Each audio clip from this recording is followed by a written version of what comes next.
skin for skin, sin for your sin. Feel it now, now, now, now. Think about it later. Feel it now, now, now, now. Think about it later. Feel it now, now, now, now. Think about it later. Feel it now, now, now, now. Think about it later.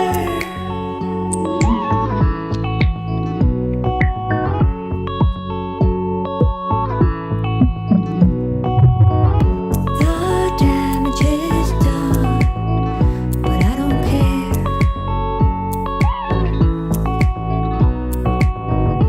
You're worth the cost, but I don't care. All I ever wanna be is eyes for eyes, lips for lips, skin for skin, sin for sin, eyes for eyes, lips for lips, skin for skin, sin for your sin. Feel it now, now, now, now. Think about it later. Feel it now, now, now, now. Think about it later. Feel it now, now, now, now. Think about it later. Feel it now, now, now, now. Think about it later.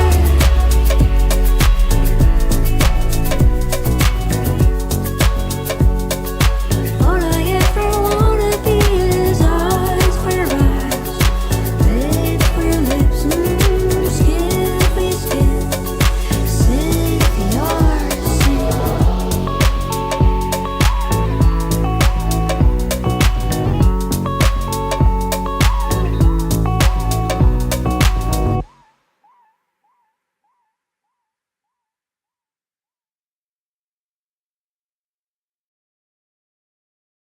Go for a hike in the woods, preferably off trail to make the trip even more stimulating for your brain. Nature walks can also reduce stress.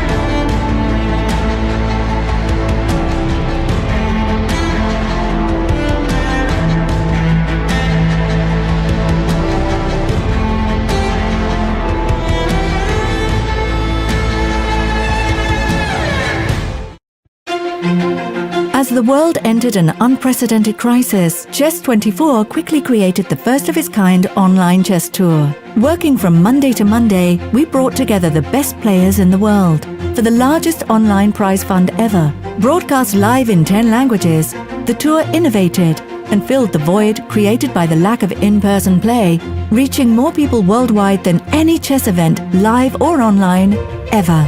As the first season approaches its conclusion, we want to thank you for supporting chess24 by going premium. Whether because you want to improve your chess by perusing our vast library of content available only to premium members, or just to say thank you for all the fun we've had.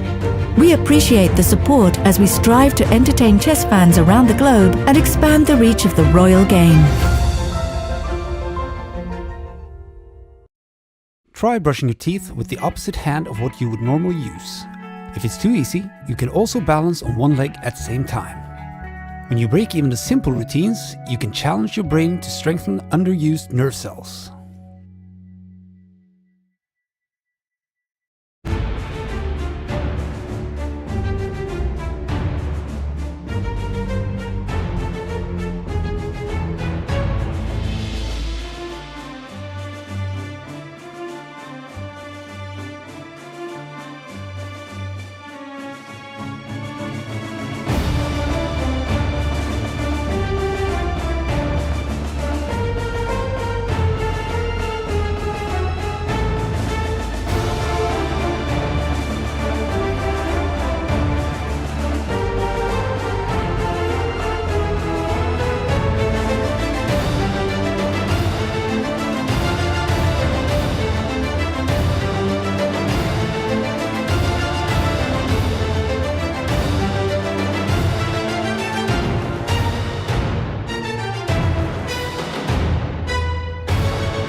try to read upside down, for example in a newspaper or an email. This challenges your brain to increase its elasticity, that is, the ability to learn.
We are witnessing maybe the most grudge matchup we have currently in chess, because I'm sure Jan hates Anish, and I hope this feeling is mutual.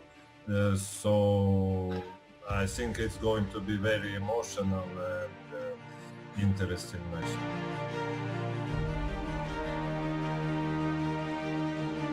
Anatoly, are there any winning chances in practice for Black here? No.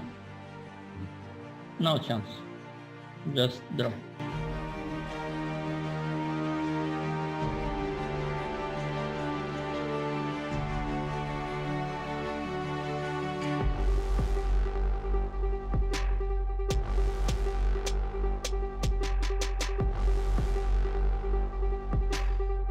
I want to summarize this game. I think it's a very interesting game and a very remarkable one, because both players showed both their strong and weak points. So Anish showed very nice strategical play, and then this uncertainty when converting big advantage, and Jan showed not great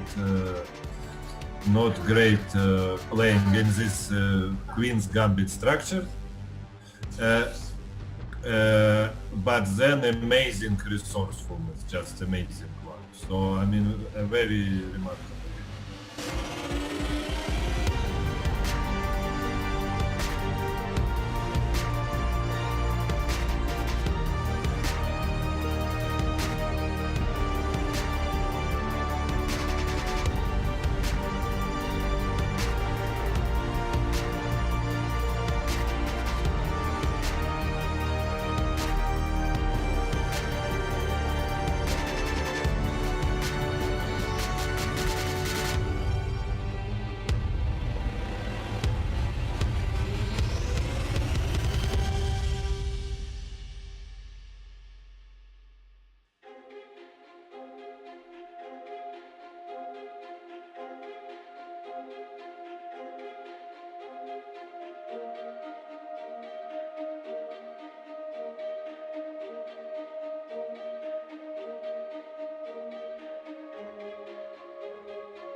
Hello and a big welcome to everybody to the chess24 Legends of Chess Finals. We've got an epic matchup between Jan Nepomniachtchi and Magnus Carlsen coming up to fight for who's the winner, who's the legend amongst legends in this event of the Magnus Carlsen Chess Tour. They're not only fighting to win this event, but also for Jan Nepomniachtchi, a lot at stake. Let's take a look at what is that. Of course, there's the prize fund of the event. Let's have the prizes up on the screen. So yeah, the runner-up goes back with $30,000, while the winner gets $45,000. So a cool 15,000 difference. But not just that, the winner also books a spot in the 300,000 Magnus Carlsen Chess Dog Grand Final beginning on August 9th. And of course, if Magnus Carlsen wins, the 4th spot in that final will go to Dingleren. If Jan wins, Jan gets in. Let's take a look at how these two got to the final, their road to where they are today. In the qualifying portion, we started with the preliminaries where Magnus Carlsen won and was on the top of the table. He actually won the preliminaries a round to spare. Jan Nepomniachtchi secured his 2nd spot and a spot in the semifinals 2 rounds to spare. So clearly the 2 best performers in the first portion of the Legends of Chess. They went on to play some epic semifinal battles. Magnus Carlsen played against Peter Swidler. Let's talk about that one first. Magnus really showed who's boss there. He wrapped up the semifinals in 2 sets, and each set within 3 games. There was not even a need for the 4th game. 2.5 half was the scoreline. Magnus Carlsen coming on top. Who can forget moves like G5 on the board? He played that amazing trick with Knight D1. On day 2, just some brilliant chess by Magnus, and it felt like Peter never had a chance. But the semifinal that gave us all the thrills was the one between Jan and Anish Giri. The first set was taken by Jan. Anish lost that, but made a huge comeback on day 2. After losing the first game of day 2, there was no stopping Anish. He bounced back again. Again, in the blitz portion, he was down by a game, again made a comeback. And that epic Armageddon they had on day 2 was so intense, completely up and down. Anish Giri, keeping his nerves, won that match. And yesterday, what a final day that was. It was not before the 6th game that we had any blood on the board, despite very exciting games. Both players brought their A game on. And finally, in the 2nd blitz match, Jan Nepomniachtchi managed to score a really nice win in the Scotch. I think we can easily say, with the way the tournament has gone, that we could not have wished for a better semi-final, for a better final. And it was also the 12th and the 13th world champion, both Anatoly Karpov and Garry Kasparov, who joined us on this broadcast, both felt that for Magnus, perhaps Jan's style of play, his aggressive, combative, energetic play, can possibly pose more challenges to the way Magnus plays than Anish's solid style of play. So I'm expecting huge fireworks. And let's not forget the epic clash that these two also had in the preliminaries of the tournament. And that was a very exciting matchup. Magnus Carlsen took the lead. And I want to show you one of the standout points in that match. Let me try and bring that up. Here we have it. So this was game 4 of their first matchup in this event when they were playing against each other in the qualifiers. I think one of the toughest matches perhaps that Magnus had in the qualifying stage was Jan's and Peter Leko's. In this game, Magnus was already leading 2-1. This was game 4. Jan Nepomniachtchi, playing with the black pieces, needed to win on demand. And it was just insane. It was just very inspiring the way he played against the world champion in this match. Let's take a look at this really quickly. But what I want you to see is just what he's capable of when the situation demands of him. He's not afraid to take risks against the world champion. And I am going to need controls. Let me just figure this out. Yes, we have it. All right, so right out of the opening, I think the first very interesting point was just how fearless Jan is of Magnus Carlsen. Must-win situation, playing with the black pieces, has to beat the world champion. That's not an easy spot to be in. And right from the start, Jan went for very, very interesting lines with the idea to create a mess on the board. He plays bishop g4. Magnus goes h3 here, and here Jan tempts the world champion into grabbing a piece with g4. The bishop on h5 is trapped, but of course the whole point is to take on g4. You've got 2 pawns for a piece, but more importantly, you've created an insane amount of mess on the board. This is exactly the kind of positions that the world champion perhaps feels a little out of his comfort zone in. And players like Jan know that. Here, the computer gives this position as just slightly better for white. Not a lot, considering that he's got an extra piece for 2 pawns, which means there's a lot of play already. After rook c8, a3 was played. Jan gets the queen into play, d5, attacking the knight. But before that, he goes to improve the position of the queen. And only after king h2 moves the knight to e5. Of course, this bishop is the key strength in this position. And after knight g5, an idea, I think here Magnus Carlsen was feeling very good about his position. And remember, he only needed a draw to finish the match, to end this match. And here Jan plays queen h4 after king g2, a very nice bishop f6, hitting the knight on g5. At this moment, Magnus could have gone knight h7. Crazy complex lines, but just to show you a little idea of this, the point is that after, if you grab on h7 with the queen, then you go rook h1. Queen g7 is a terrible move because of bishop h6. This queen has no spot. After queen h7, bishop f8, the queen is in fact in trouble. A move like bishop h4 doesn't help because you take advantage of the pin.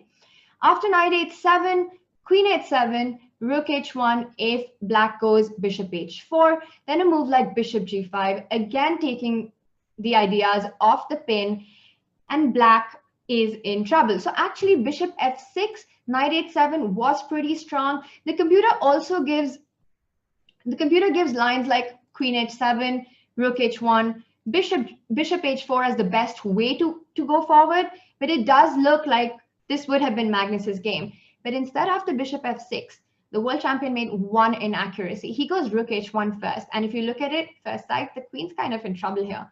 But Jan had, in Jan's style, a big trick here, which he blitzed out immediately on the board. Something missed by the world champion, a brilliant rook c1. And I think this was just an incredible moment which shocked everybody, all the commentators as well as spectators. What a blow by Jan on move 20, playing with black against the world champion.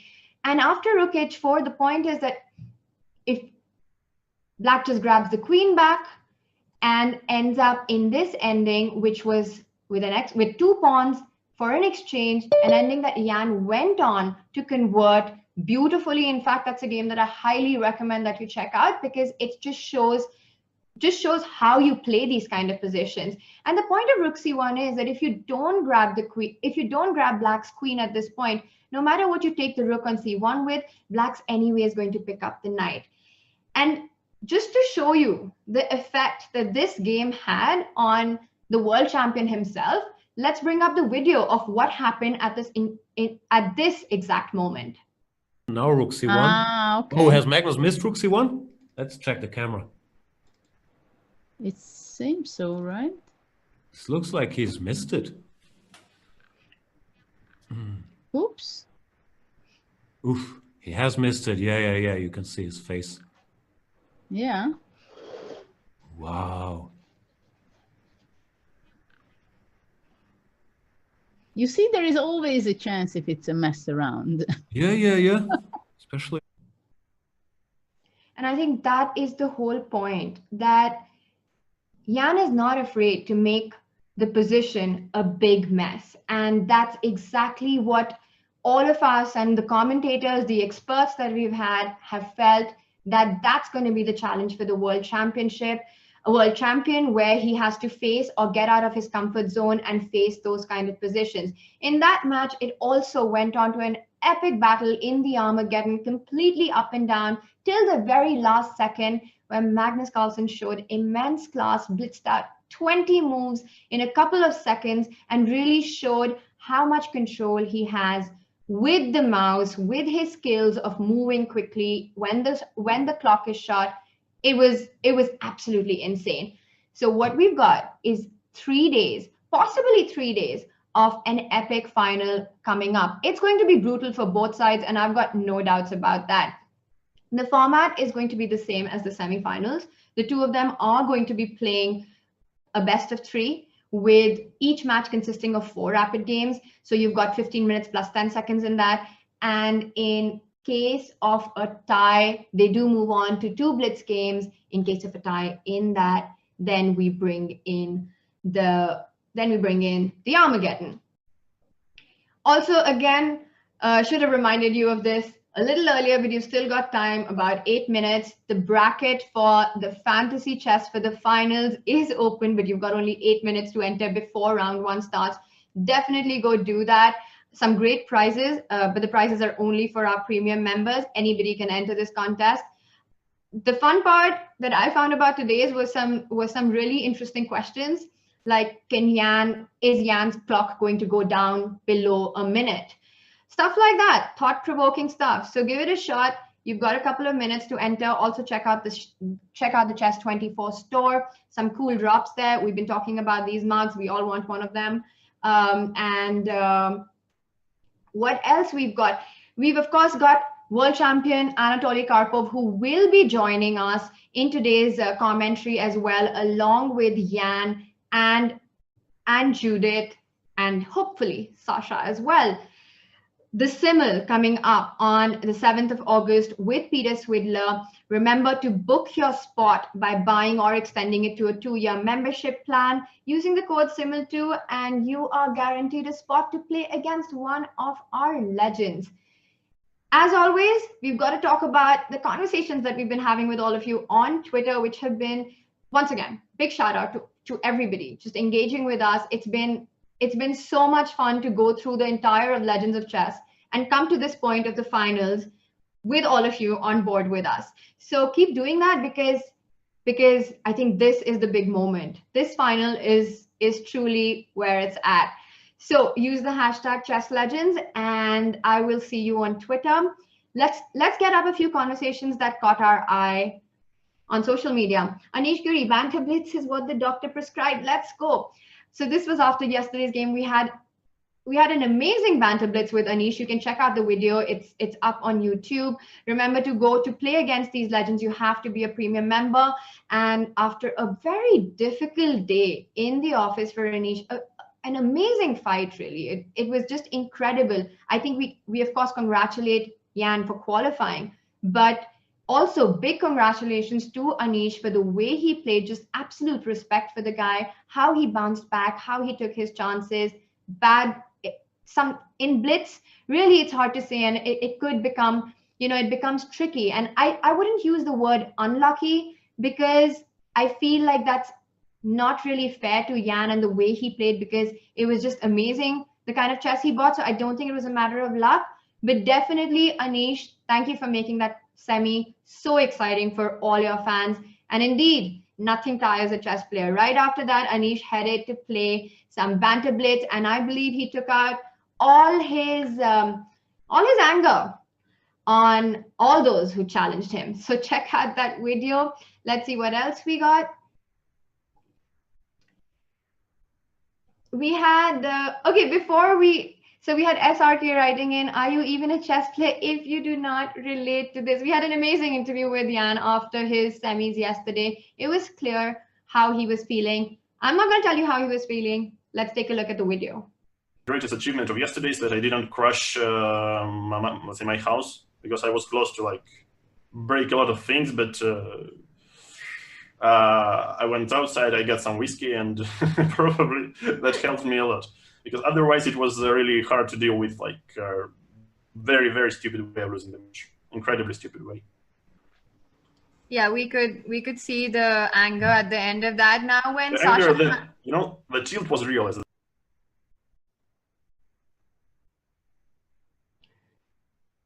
wow, and that was Jan telling us about how difficult it is with this absolutely brutal format, and how Magnus did get a rest day yesterday by wrapping up his match in 2 days, but Jan has to go face the world champion today.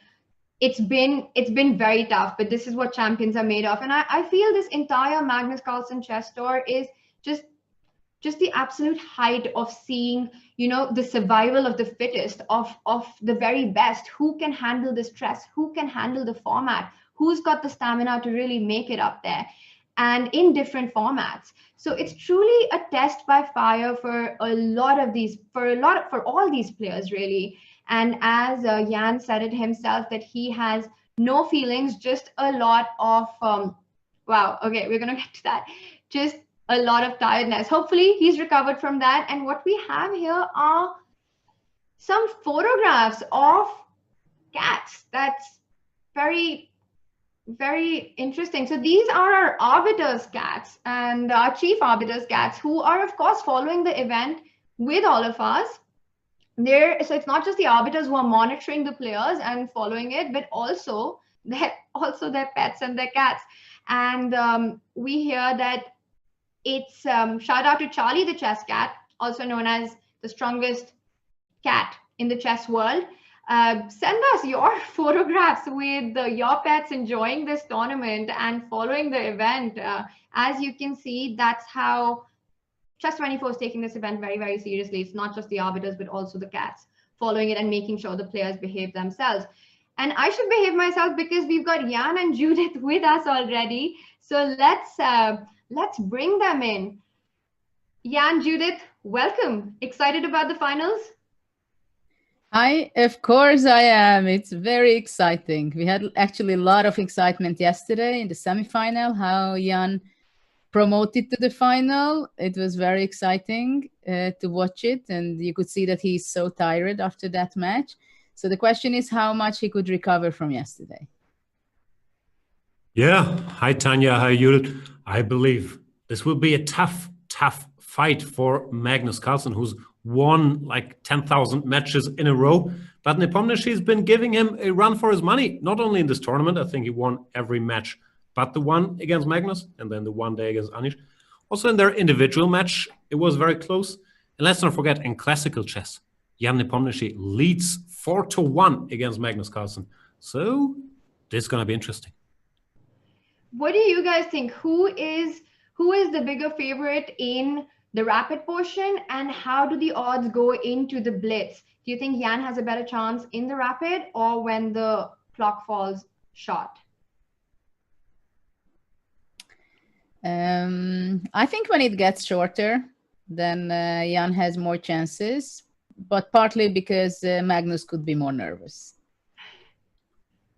Yeah, hard to say.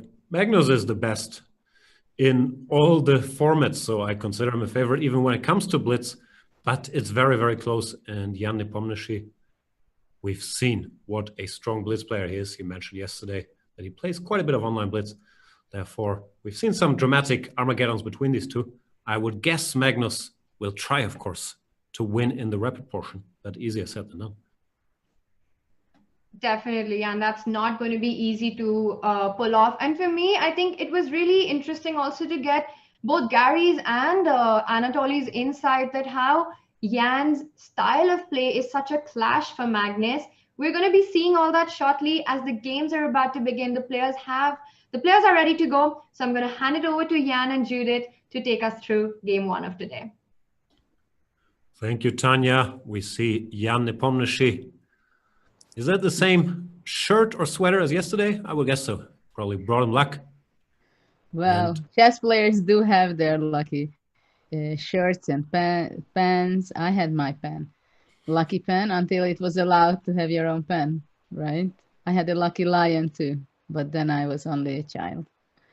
Yeah, now with online chess, you no longer need pens, so you need clothing items, maybe lucky mice.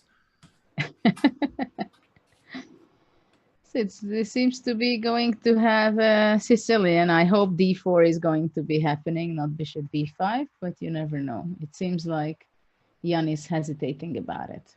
Yeah, somewhat interesting that Magnus chooses the knight off, which of course he's been playing on and off also in this tournament.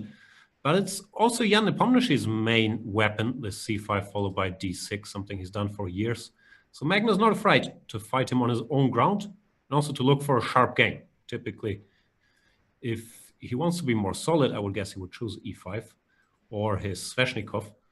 But this time around, Well, I guess he feels he's in good form and he wants to challenge himself, as he always does. He likes to play something that it makes it interesting for him as well. He knows it, obviously, that he's the favorite, but he has to show. yeah, Jan hesitated a little bit, but accepted the invitation. Here we go. Najdorf it is. Rook g1 again.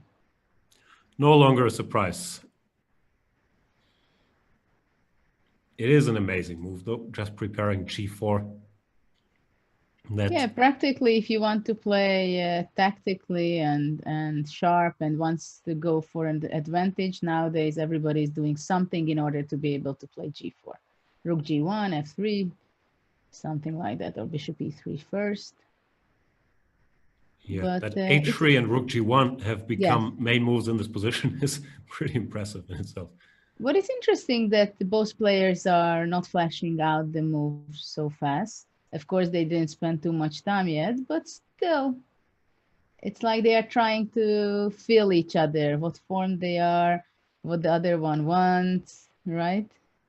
Yeah, Magnus is very familiar with this move, rook g1. He's played it himself, at least in the Bantam Blitz Cup, and I would guess also in more serious games. But he's taking a moment here to weigh his options. It's interesting what he's up to. Whether is he going to play e5? That will be the... e5 is possible. e6 is, of course, possible. Allowing g4, you can go g6 followed by bishop to g7, making it some sort of dragon thing. I don't know Is what he wants. h5 a move here? I was just thinking the same thing. It's very radical, just stopping Well, it's definitely not really hiding. What's the purpose of it? I was wondering after bishop g5, what's stranger, rook on g1 or pawn on h5? I'm not sure. Yeah, it looks pretty bizarre. No. You heard this story from Nigel Short that before his match against Kasparov, in when was it, 93, someone sent him lengthy analysis of this move g4, and it was covering all the options like e6, e5, b5, g6, and it didn't mention, however, the move bishop takes g4. Well, probably the person who was analyzing it, he or she put the pawn on g4, glued it there, Yeah. and it's untouchable. And then you look all the others. Well, then it would definitely be the main line. Let's see what Magnus decides. Knight c6 is also a move. It's probably one of the best. It's straightforward against g4. b5. Okay, so we are going to see very sharp line. Sharp game. b5, g4. The gloves are off.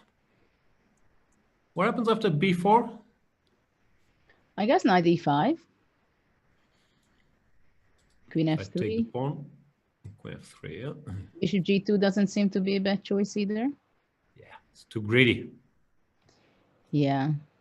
Something bad will happen. And anyway, I think it's clear that Magnus would not like to give anything like this, even if it's not losing or it's not bad on concrete level. But just to give initiative in Jan's hand, it's not very advisable, I think.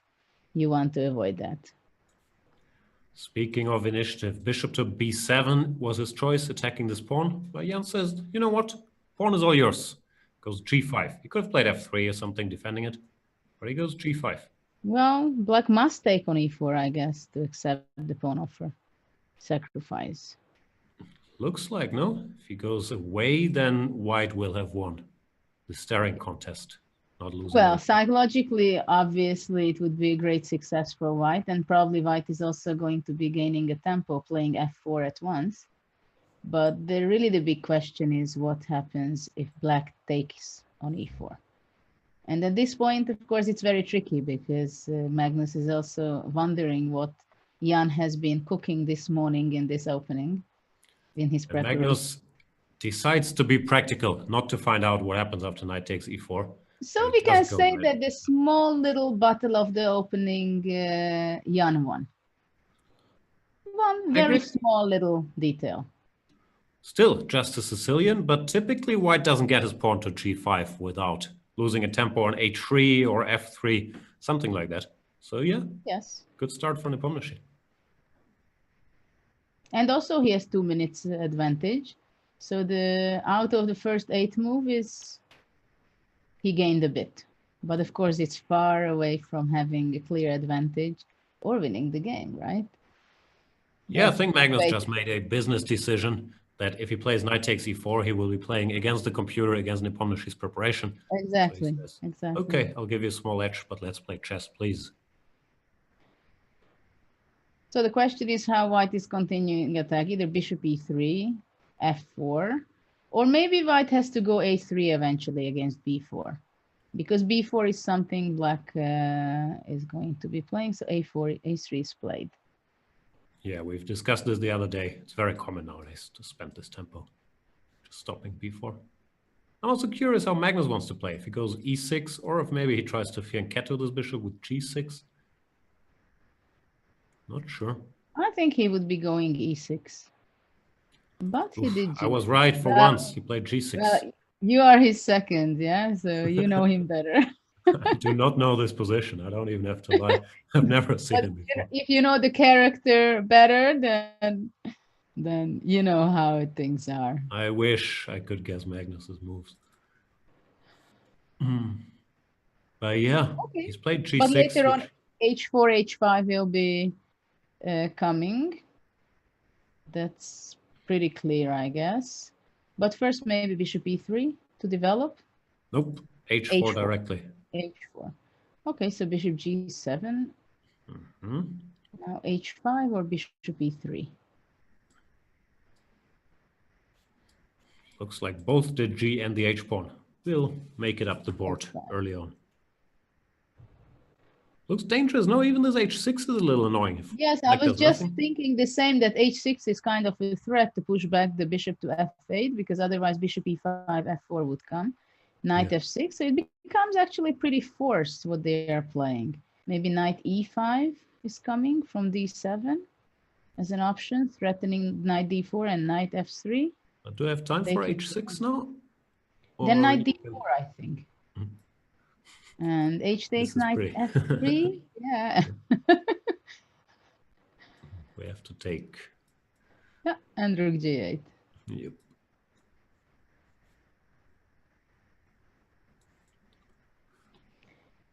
So white should do something else. Well, maybe simply bishop e2 is possible, but knight c4 is in there for black.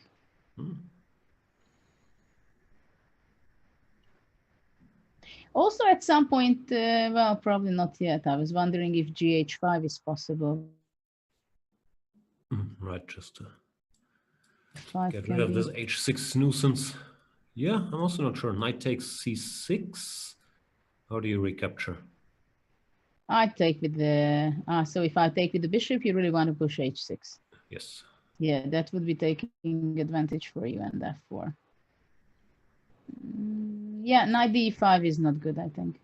It was not a good idea. Yeah, I was wondering about this, but okay, it looks... I don't know. Looks strange. It's very difficult to say who is better, right? Because of the pawn structure. Yeah.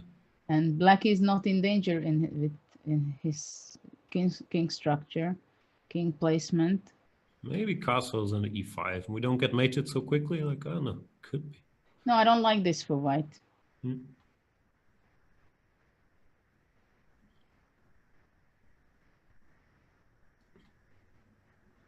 Magnus is taking his time. He could also castle into it if he's very brave. Maybe that's too brave. Yeah, castle is possible. And if you want to castle short, maybe it is the time. But still, it's scary, isn't it? Yeah. And he goes knight c5.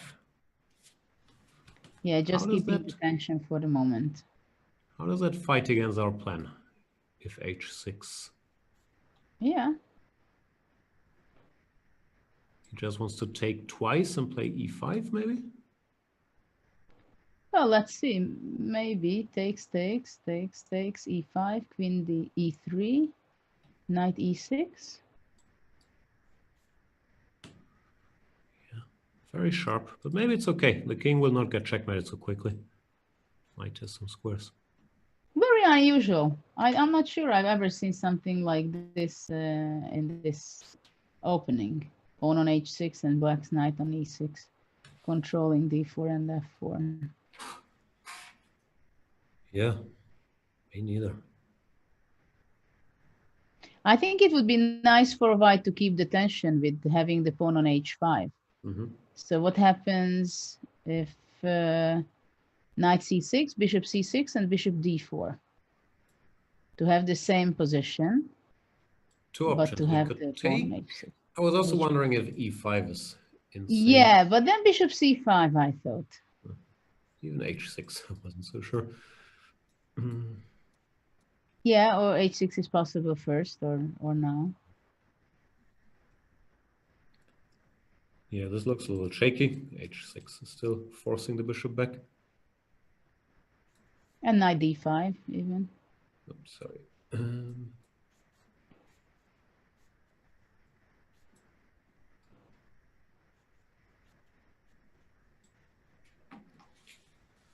I mean, the black king is still in the center. Probably black will take bishop e7 and castle short. Queen e2, long castle. But there shouldn't be a big deal for white. Actually, g5 is hanging. I forgot about my pawn. But castle was not possible due to queen e5, I think.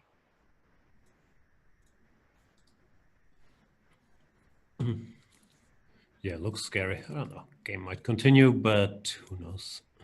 Yeah, but here white is better, right? Queen e6 and long castle.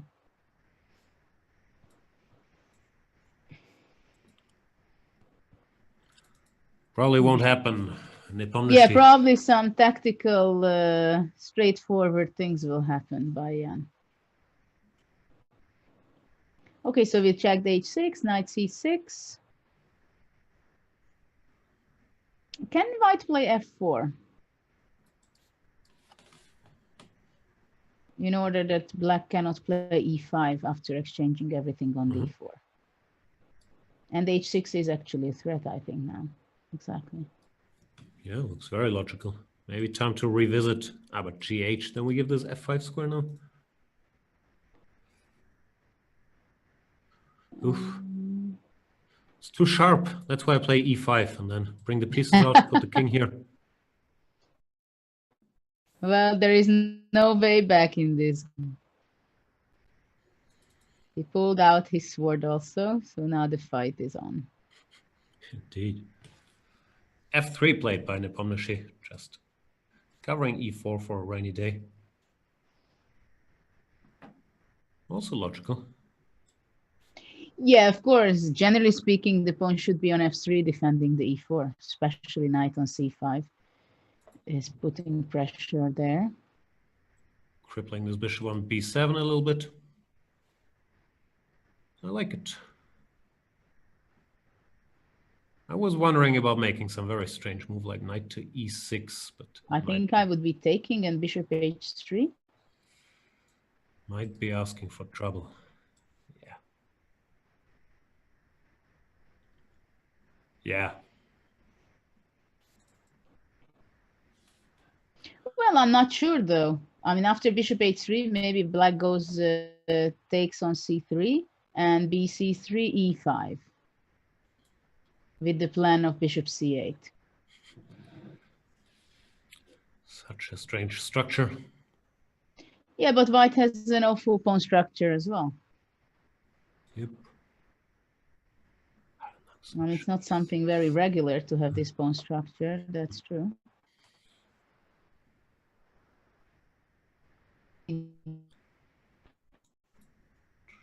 b6, bishop c8, bishop d5, maybe bishop d7. 1 second. f3. Maybe what about queen d7 or something? Just here, yeah. Stopping bishop h3. h6. Against that. And after h6, you grab on d4. Takes again. And you go e5. Yeah, similar. Though I don't know whether long castle was that possible, or that's not the right wing for the black king. Yeah, feels scary. Some a4.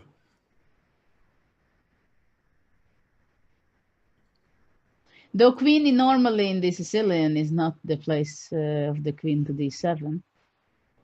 It's usually elsewhere, but maybe it just stands the best place. Gary was very, very actual, very punctual on this. When to make the queen move and when to keep on d8. You remember the other day he was also explaining that the queen on c7 is just not the right spot. Yeah. But now all these rook c8 kind of ideas is not doing anything because the two knights on the c5 will never allow rook takes c3 exchange sacrifice.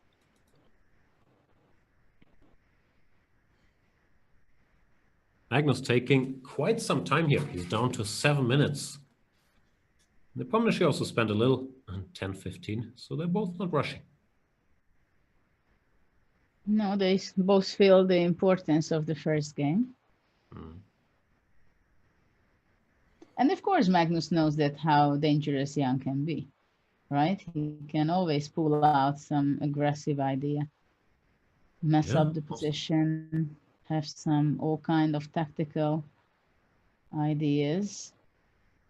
And the position is so non-standard that you can't quite play by pattern recognition. Of course, it's a Sicilian, but the bishop is on g7, while more typically it's on e7, the knight is on c5, the knight on c6. So many details are a little different. Quite different that the pawn is on g6 and black has a fianchetto here. Exactly. It's very, very strange. What do you think about this strange idea if I go rook g8? Rook g8? Oh. Yeah, with the crazy idea not to bother after h6 that you are forcing me to grab exchange on d4. So I go bishop h8. Yeah. Well, it's a statement, right? I'm not going to castle short, that's clear. But maybe the g7 bishop is more important than anything else. Magnus says, no, I do like to castle. Show me the money, Mr. Nepomniachtchi. Okay, he goes for it. At least the rook is on g1. If it was on h1, I'd be even more scared.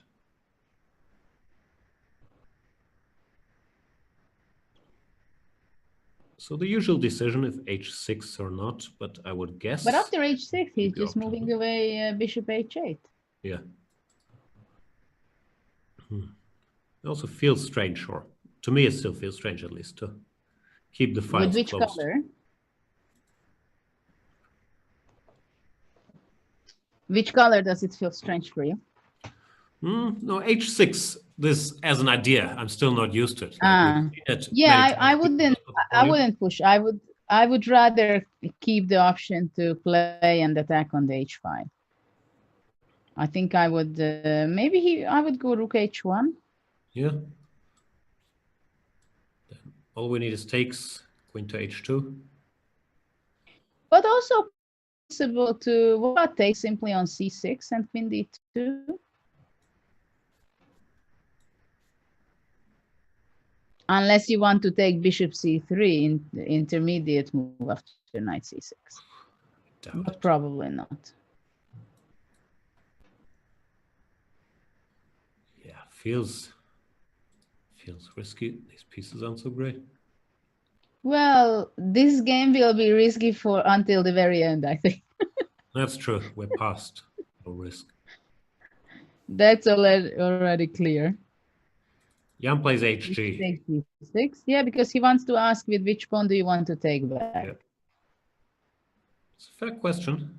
FG, of course, keeps some more king shelter on the This H point file. and take back F. And he took with F. Here we go. Knight takes c6. Magnus again thinking if he wants to throw in your Zwischenzug or not. But he doesn't. Magnus is taking a lot of time in this game, don't you think so? Yes, he's And down even to in 5 even minutes. situations where, here, for example, he didn't capture back on c6, which meant that he was hesitating to consider bishop c3 as well. Yeah, Magnus has talked about that he, since he studied chess and classical chess so much, that he does like reproducing patterns he's seen before. And he's amazing, his recollection of who played what, when, and what worked. But no one's ever played like this, no? So pattern recognition doesn't even work here. And then... Yes, but I think most of the top players, and of course Magnus is even do it on a higher level, the pattern recognition is always there. It's just you little adjust it that, the pawn is on a3, normally it's on a2. So now there is something else can come into account. So somehow the top players, they just put together the pieces of a puzzle in a different way. But the puzzles are there, just a different construction and a little change, and maybe it can decide the whole game, the outcome of the whole game. But this is amazing. Takes an e5. What a pawn structure. Yeah, very radical move, but also very logical. Just taking these squares, fixing the f3. Well, I would say that...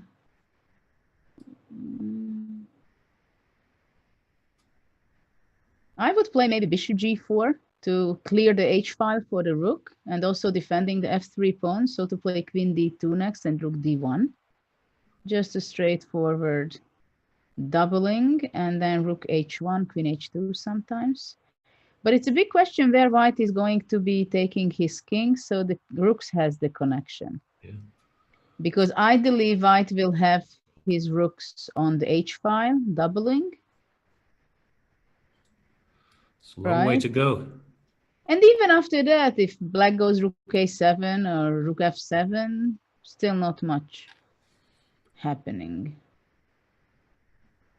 Yeah, no, I like what Magnus has done. This e5 looks very smart. Restricting the dark square bishop, and queen e7, rook d8, d5 could potentially give some counterplay, maybe knight e6 one day. No, actually the white king is maybe the king has to go where, to g2, or where can it find its safety? Maybe to g2? So after queen e7, knight e6 is also many times to be considered, I guess. Exactly. The king can't cross the f-file yet because of some knight e4 tricks. Yeah. So what about playing queen d2 and long castle? Is it exaggerating? I don't know. Let's make some moves. Rook a Long d8, castle. maybe. Ah, you want to go d5? Oh, that's Let's not go fun. for it. I'm dreaming of knight a4 and checkmate. No, this is not funny. Looks quite dangerous. No, this king is just... No, you know what? You know what? I go rook h1 after queen d2. Rook d8. Because now you cannot go d5 because bishop c5, bishop e6, and rook h7. Oh, that's pretty. At least I stopped you for one move to play d5. Would only stop me if I saw that trick, which is unclear. Anyway, the rook has to be on h1, so it's either... this is what we have on the board, actually. Queen d2. Wow. We're such great analysts. Very good. Rook a8 plate. And yeah, rook h1 makes a lot of sense. I know. No, actually, the rook has to be on h1.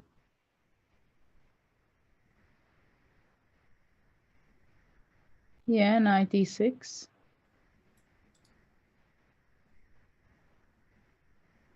Actually, I think the position is more dangerous for white.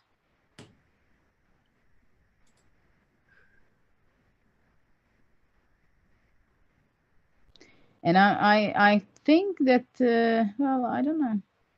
It's very difficult for white because I was wondering if bishop c5 is possible because really knight e6, bishop c5 takes queen e3. But I think black goes rook f4 and black should be better, clearly, no?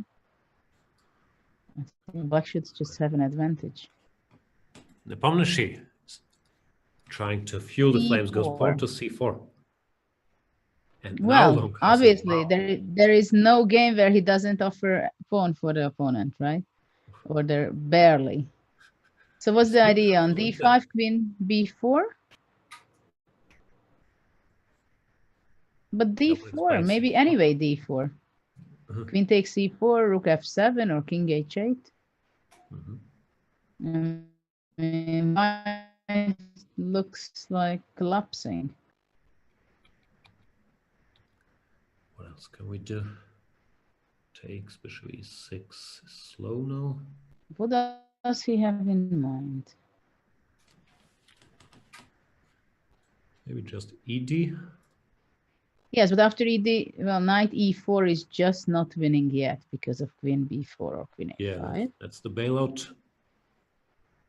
But okay, rook d5, queen b4, right?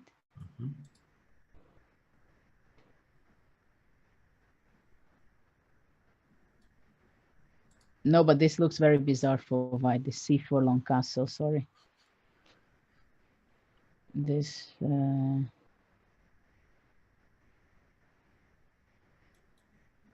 does look funny. Is the creosote the same? No, but I understand. Maybe there it was. He's saying Dubov castle long in a much riskier position. Dubov did once without having any pawns on the queen side. That was a nice game. But he also had a bit of an attack. But this is kind of a desperation from white side, isn't it? I don't know.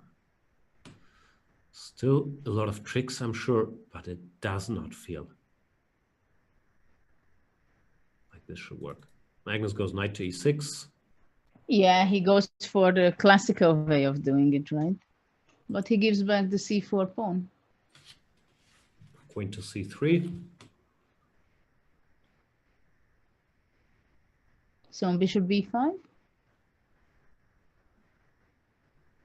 a4. 4. a4 takes queen c4, bishop d7. Okay, this... no, this is okay for white. At least some activity. The king is not bothered.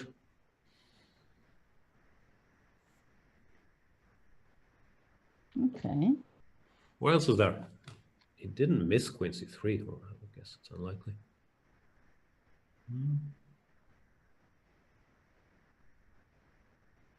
This queen c4 is annoying because it's attacking two pieces.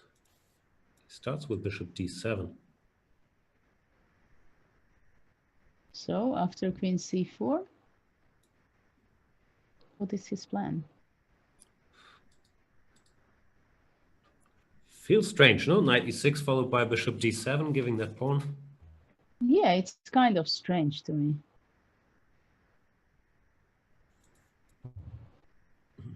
King g7. Simply king d7. So what about queen d5?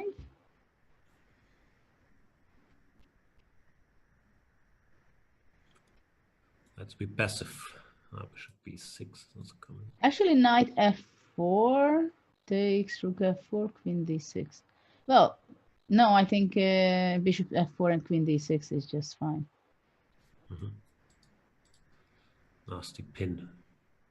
Right, so bishop c8 is the only move.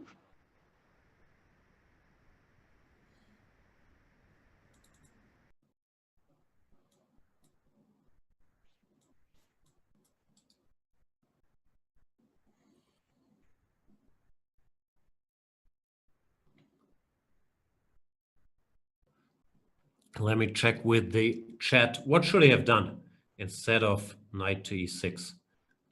In the meantime, queen b4 has been played. Felt like here there's something. Also, the engine bar indicated that much.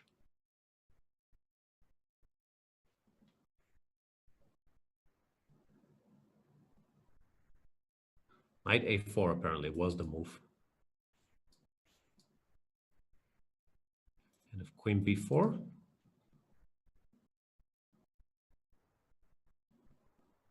just bishop b5 maybe.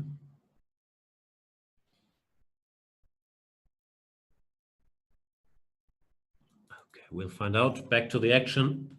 Queen to b4, knight to f4 on the board.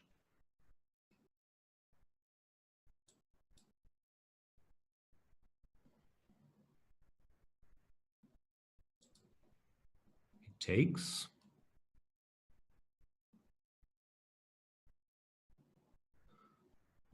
I can't hear you, Judith.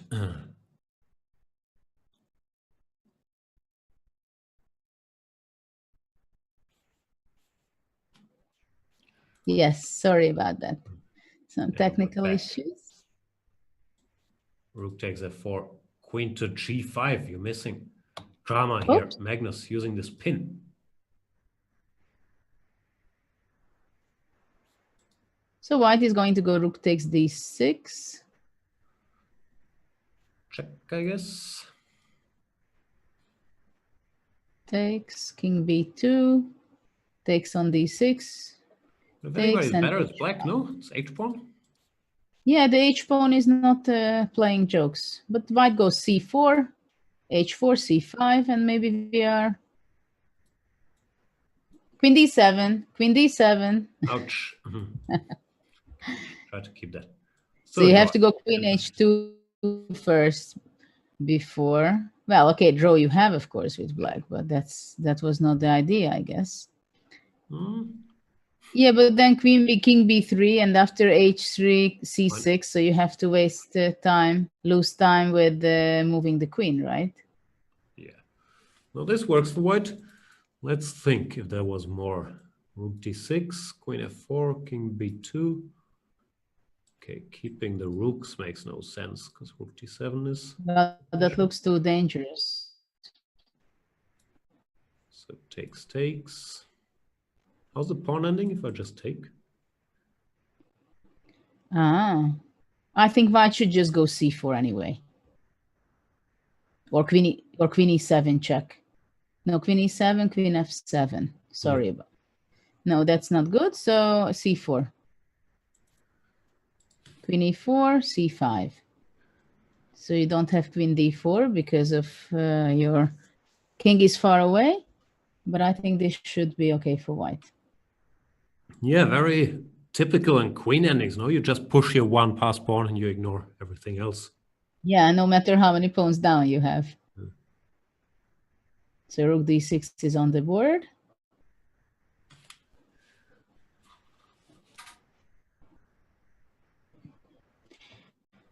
Well, king b1 would be possible also, and in that case, the e5 pawn could be taken. That's what he did, actually. Ah, yeah. That's what he did, but I'm not sure that I like it. I don't like the king on b1, that the h1 can queen with the check. I don't like that. I think that I have a feeling that my intuition says that king b1 was not the best, but we'll see. Magnus down to 1:40. Nepomniachtchi still has 4 minutes 20. There was this question in the fantasy contest. Do you think Nepomniachtchi will ever be below 1 minute in the rapid games? Well, Nepo is probably the fastest player. Yeah? Isn't he? Well, probably he's competing with Magnus.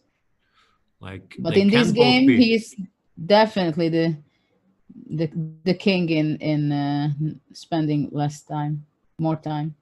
Yeah, I think he certainly plays faster than Magnus in the rapid. When it comes to needing to be fast, we've seen some amazing speed by Magnus as well in their last Armageddon. Where I don't understand why he took on e5. He's wasting time grabbing pawns. And now after queen c7, king h6. So queen d5. Okay, so take just c5 anyway. Yeah? I would just go push pawns. Queen e5, queen f6, queen d5. Okay, h4, e5, but now black goes queen f5 check, I guess. He played c5. Queen f1, just trying not to blunder what I blundered earlier. Okay. King a2, queen g2. We see the computer jumping around wildly. Probably did not like king a2 very much.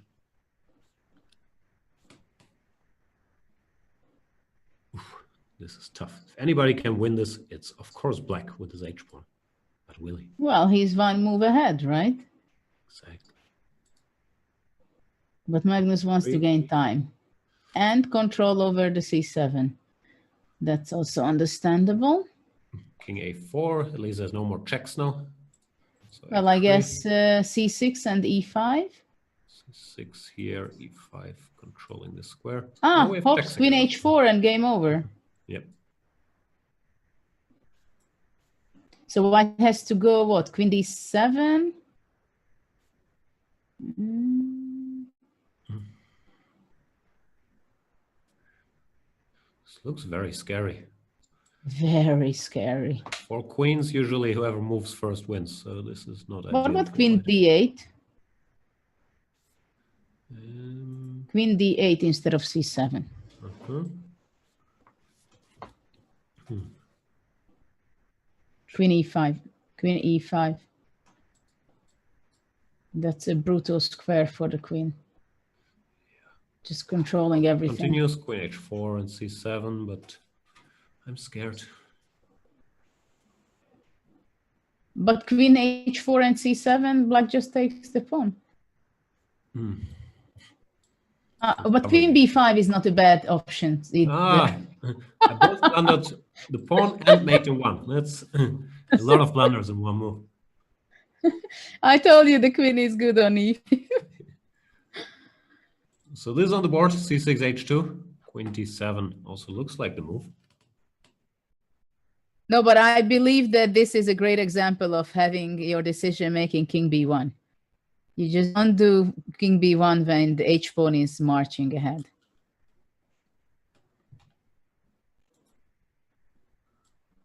Here. And this position is on the board. Let's see if Queen queen e5 e5 also and happens. game over.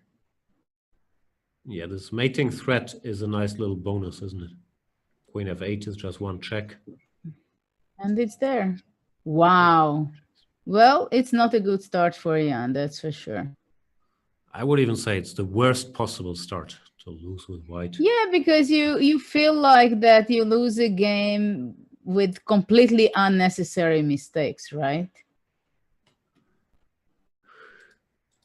Yeah, Magnus once again showing his Not class. so powerful on e5. Sorry? Queen is so powerful on e5. Queen b5 check is just a bonus. It's a nice bonus. But probably white should be going. Okay, now it's over. Mate or queen. Yeah, this didn't happen. But probably white has to go in h4 and then king b. Queen h4, king g7, king b3 only move, I guess. Queen b5. So queen b5, king a2.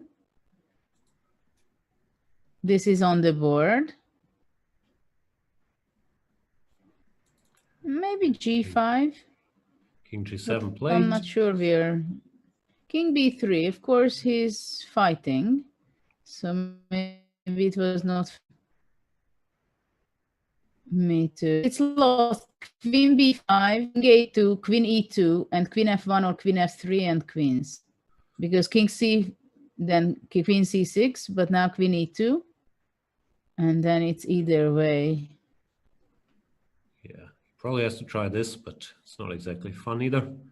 Queen b5 check blitzed Well, out. it's far from that. And we have queen b5 on the board.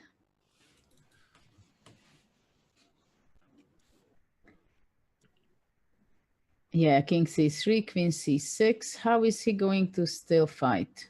King d2 or d3? Let's say king d2, queen f6. Oh. Well, black played queen d6. It's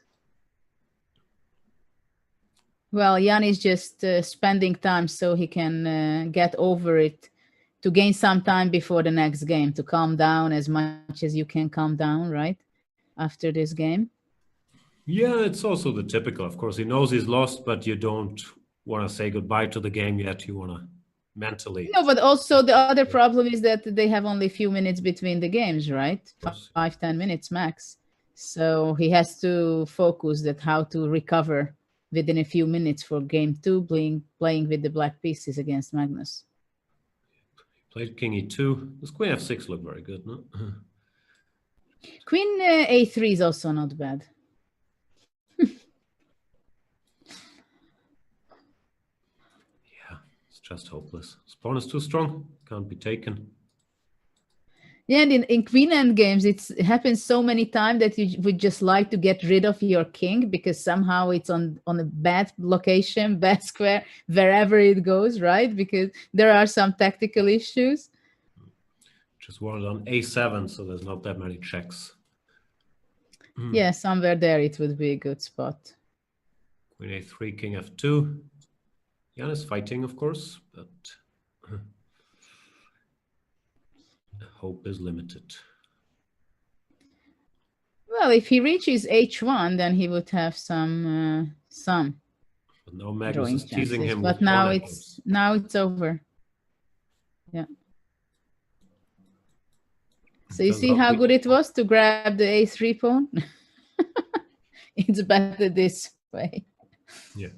King g3, queen c3, forcing the exchange of queens. Yes, and he resigned. Oof. Wow, it was a very interesting game. And this is the problem in this time control, that you make a mistake against the world champion, and of course he grabs his opportunity, and then you're gone. It's over. Yeah. Jan didn't even look that angry, just such a complex game. And yeah, Magnus once again, just showing his class navigating this very strange looking position. Yeah, he made some very interesting decisions, like bishop c3, e5. Yeah. It's not exceptional because we were looking at also, of course, but not having his pawn on f7, it gives a lot of extra opportunities for black. And not too much of a risk, but later it was not clear to me why not queen d5. Yeah, so somewhere here, at least computer-wise, the chat told us knight a4 was the move. It looked like Nepomniachtchi. But we felt it that knight e6, bishop d7 is kind of a strange setup after this. Yeah, exactly. And then here, yeah, as you mentioned, maybe king b2. I'm curious what is objectively, but somehow king b2 looks intuitively so good. If, of course, c4 is good enough for a draw, because queen e5 is not possible to take, right? Yeah, that's the question. Let's bring in Tanya, who is very objective. Maybe she can let us know. Jan, Judith, you're absolutely on the money with what you said about knight e6, bishop d7 being the wrong setup for black. And let's have that position up. I checked with the computer of what it was that black had to do. You were absolutely right that black is doing well in that position, but he needs to find a little trick. So let's go back to move 21, Jan, where he played. All right, I'm going to try and bring that up on move 21. And here, absolutely right, knight a4 is the right way to go because the key square for the queen is on c3. The square on b4 is not as big a deal because the queen there is rather vulnerable on the b file and with threats like a5. We mentioned queen b4 here. White absolutely must play queen b4 in this position.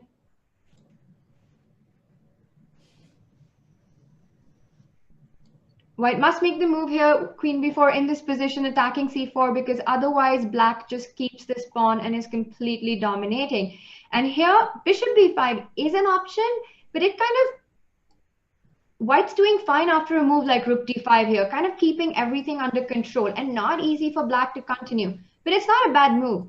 But here, black actually has a fantastic blow in the position with a5. And this is the point of the whole idea with knight a4, that whether white takes whether white takes the a5 pawn or the c4 pawn, black has a really strong d5.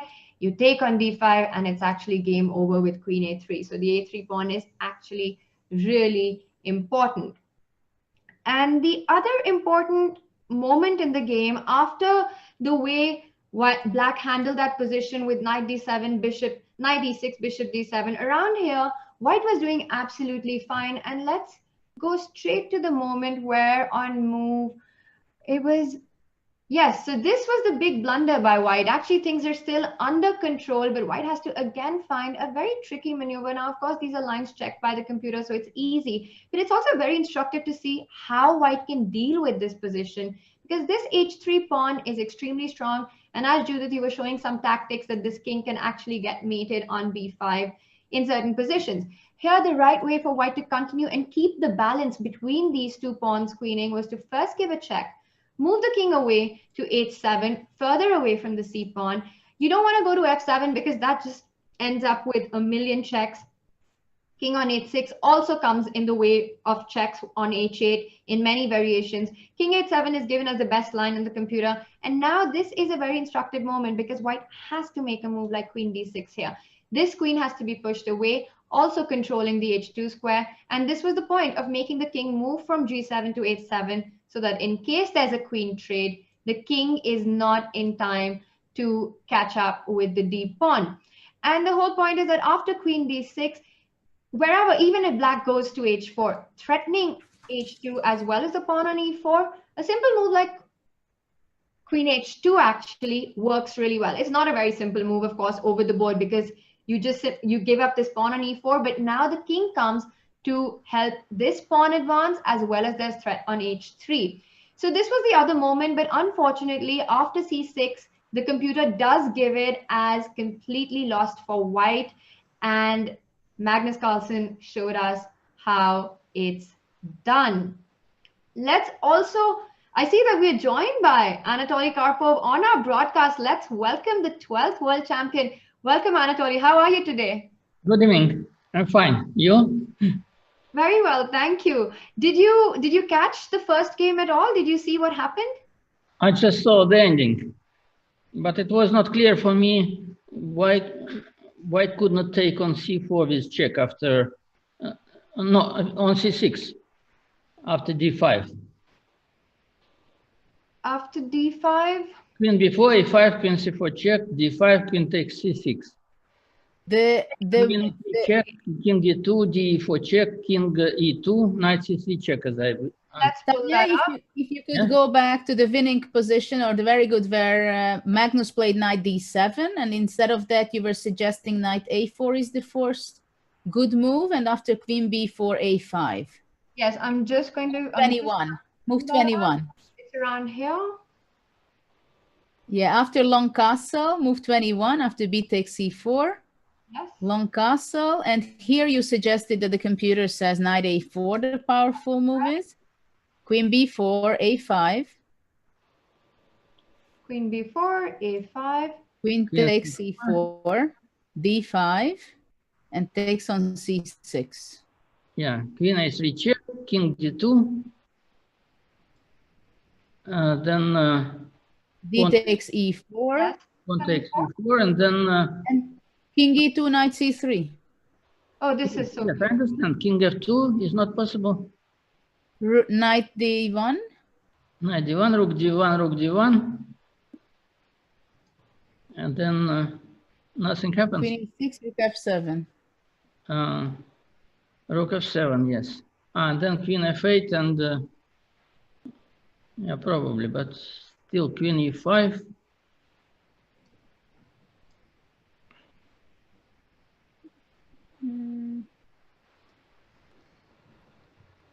Well, I don't know, maybe.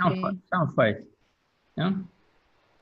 Well, the computer obviously sees immediately was the winning move, but yeah, this is a big advantage after this knight a4, d5 ideas, but as you can see, the position was so wild that it's still not over. No, but if we take, if we recapture on e4 with queen, then we have compensation with very strong bishops. But it's hard to imagine that black can be worse here. No? It just feels like there are so many options for black here. Black cannot be worse, but Yes. white is not losing. Maybe. Queen e7, bishop e6, yeah? Yes, this is the big threat. Sorry, not that. Bishop e6. So then bishop c5 is red. No, but sorry, you know what I do? I go queen a1. I think that is very strong instead of Queen queen e7. a1, queen takes e4. And then rook What? rook g1 maybe. Rook g1. But then what can we do? Well, Anatoly, you have two bishops, but I have my queen and rook on the base rank. Yes, but so, Which can be also quite tricky. yeah, because rooks are. Yeah, because it's very important that the queen is on the long diagonal. And after queen e8 check, king g7. No, not queen e8. No, I play bishop d2. And you are not scared to death with queen f1?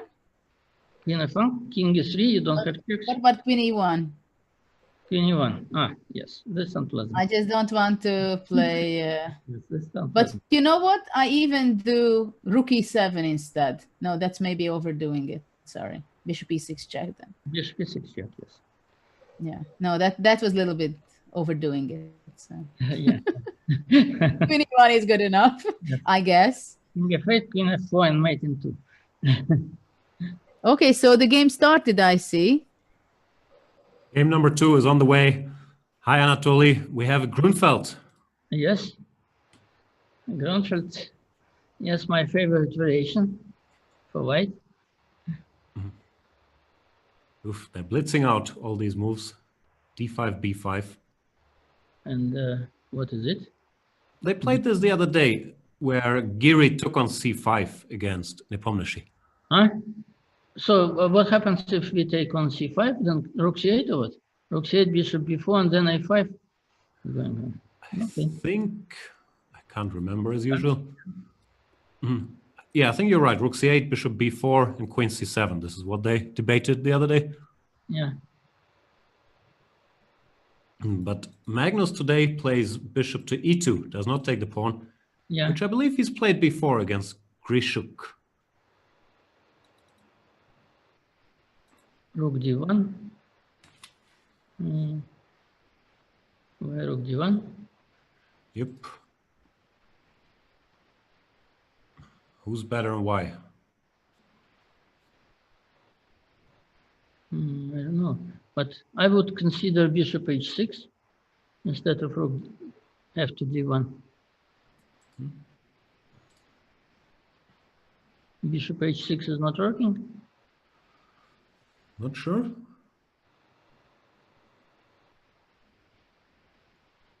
I think it would be quite promising. Looks very logical too, yeah? Yeah. Okay, knight b6. So he wants to bring knight to a4. And here comes bishop h6. Here, but now we are losing one tempo with white.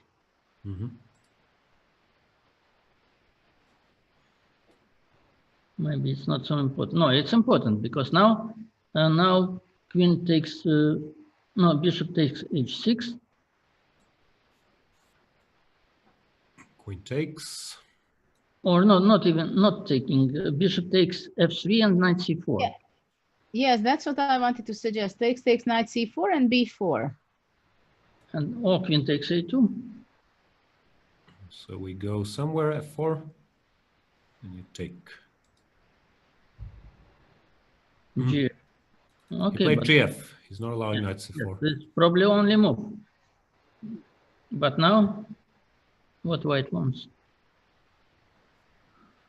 We should mention Carlsen has almost 17 minutes on the clock, started with 15. So probably he's still in his preparation. Yeah. Probably f to d8. Takes on g7 and King. queen g5, f6. queen g4.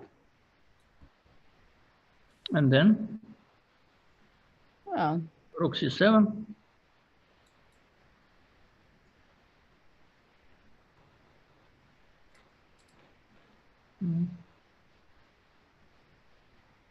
Yeah, maybe instead of queen g5. I was wondering about queen b2 for some cheap tricks, but No, it also c4 is possible, no? how's But this is endgame? really Takes something and- special? b4 and knight a4 to c3? Probably you don't have time for this. 'Cause, b4, then what could happen? Bishop d1 maybe to stop the knight. How? Then black goes e5 possibly. Yeah, looks okay for black, doesn't it? So this is the position already. No, it's still after gf. We're just moving the piece around. Nepomniachtchi is thinking. No, still maybe c4. I don't understand why not. But after rook fd8, you mean? No, or c4 immediately. No, this is possible. Yeah. I like this. Mhm. No, Then, takes on b4 okay, as well. second b4, yeah.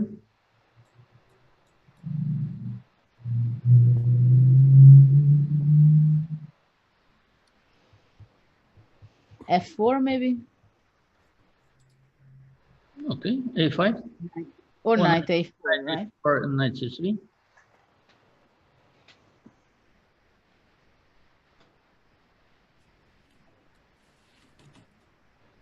Yeah, Nepomniachtchi did not spend a move on rook fd8. He goes pawn to b4 directly. This. So white will be taking on on g7, I guess. Takes. And then cb maybe? Takes on b4. Yeah. To get that square. Yeah, if c takes, then maybe rook c8 and e5. Or that's too early. And the d5 pawn will be in danger after rook d8. no, but Any rook, options, no? rook b1 is possible. Rook c3, queen d4. Queen Yes. queen b4, rook b2.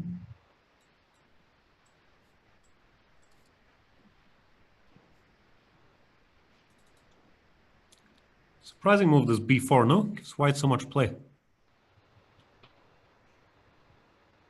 No, I think bishop h6 is good. And then c takes b4. Bishop g7.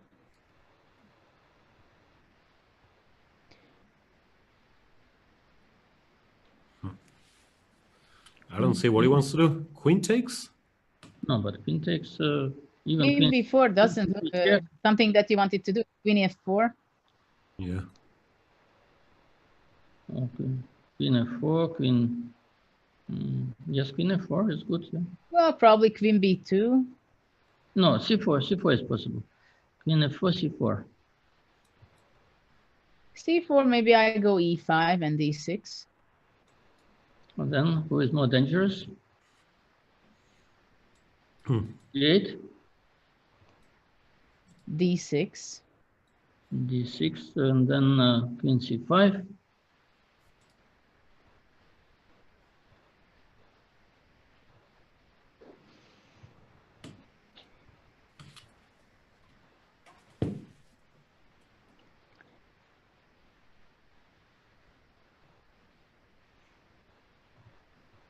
Yeah, complex. He's taken on g7.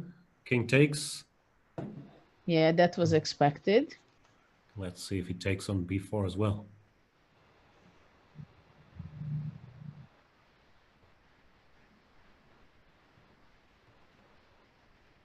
Looks very logical, no? But also c4 He is. can even keep the tension, maybe, if he wants to.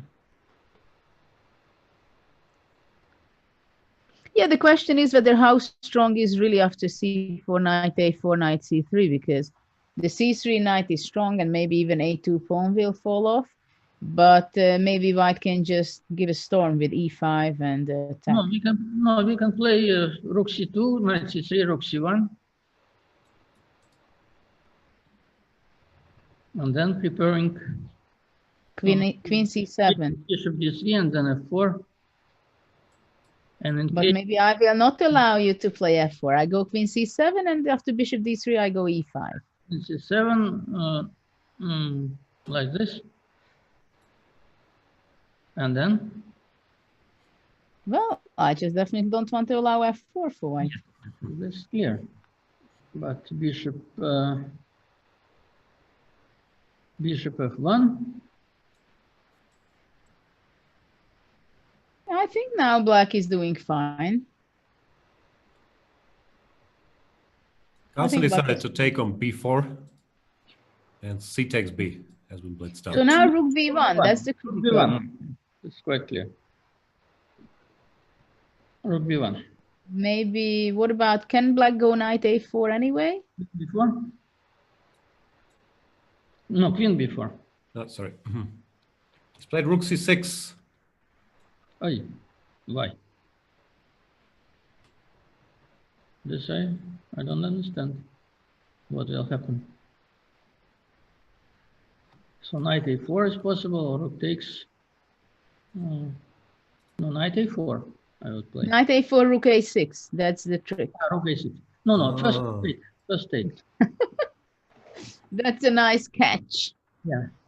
And then knight a4. But you know, when Magnus has a passed pawn on c6, it's usually not having good ending for the other side. No, but knight comes to c3. What you? But Queen- what about queen d7? Queen, Queen g5 you will have queen, there. queen, no, That's- of course. And knight c3 threat. Okay, so Took white rook goes, c8. Rook c8. so rook c1, and only after that to go knight a4. One. But then rook c4 already. Yeah, this rook c8. But anyway, knight c3, and the white queen has to stay on d2 to control the g5 square. no, then So bishop white f1. cannot Knight move away. Knight is bet on c3. Well, this was the aim for black, to move it from b6 to c3, and after that you tell me that it's standing back? After struggling and challenging ourselves how to reach this great location for the knight.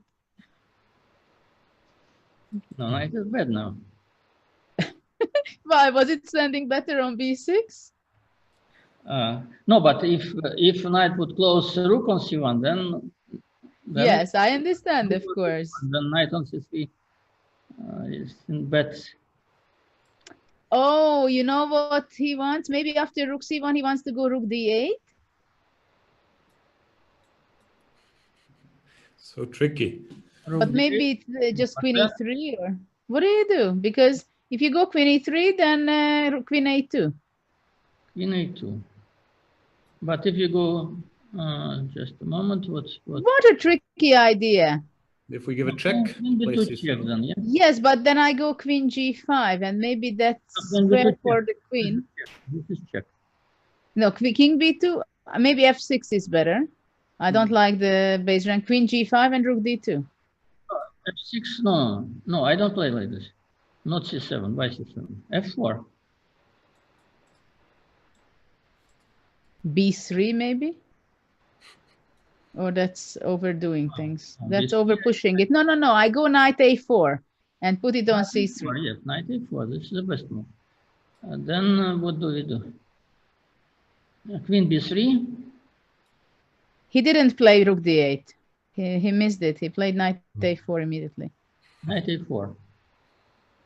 Okay, now rook c4 is very strong. Or even a3. Then knight c3. But then knight c3, knight e2, queen g5. Yes, and queen g5. No, but no. Knight takes e2, then king f1. Queen a6.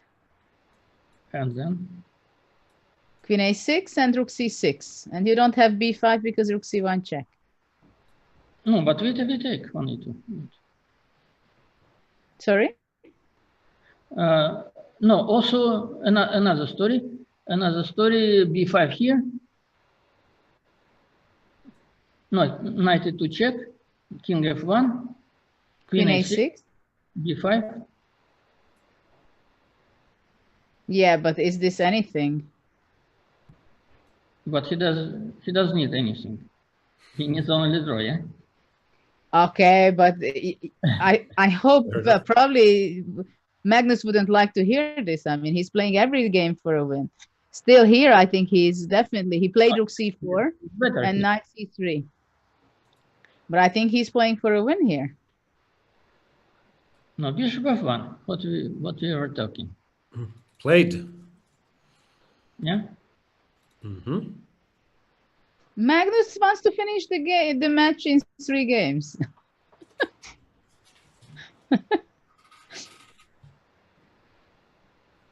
Yeah, bishop f1. It's difficult to move now.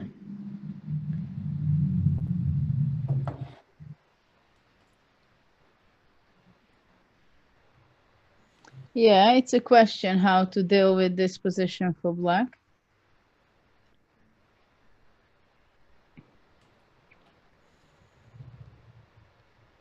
What move come to mind? Probably rook c7 is the only chance, yeah? Mhm. Why? Huh? Why is the only chance? But what Why not queen b6, for example, to attack the pawn? queen here, then okay, a3 is possible. Actually, the a2 is hanging, isn't it? How do you want to take With it? the queen, with the queen. No, Queen queen d7? d4 check. Queen d4 check. No, queen d4 check. Okay. Mhm. f6, queen And d7. queen d7. Yeah, I think now I'm... No, okay, I go queen b6. Let's go back to queen b6. Yes. Show me how you want to finish me off.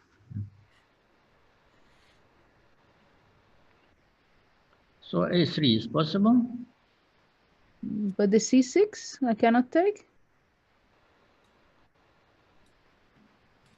Now rook takes b4. Queen c7. Queen c7.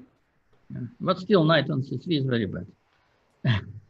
You're always complaining about my knight on c3. Watch out. Rook d4. Eventually, one day it will become good. Queen d6 Queen played. b6 is on the board.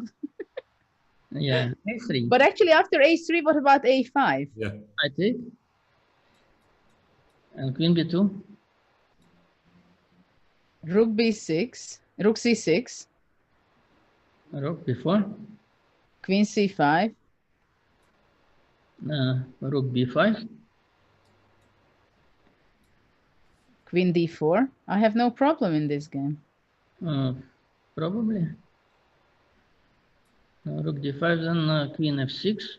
Mhm. But maybe rook a5 maybe. Black Yeah, but survives. it's no big deal. No, rook c5. I even like it with black. Rook f6. I don't know. You're okay. Here you're okay. Here, the least I will survive with black. No, just a moment. A3, a5. a5, take. Queen d7. What rook d7? Rook c7. No, I wanted to play still queen b2. Rook c6. Rook c6, and then Queen b4 and draw. This I understand. no, queen draw. I sure draw. White is better. From which side you're not sure? From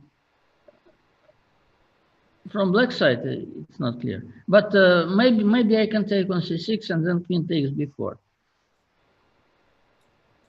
Again, your knight is not perfect. Yeah, I know you have big problems with my knight, and maybe now I have too. But I go queen f6. Queen f6. Okay, then we play f4. Mm-hmm.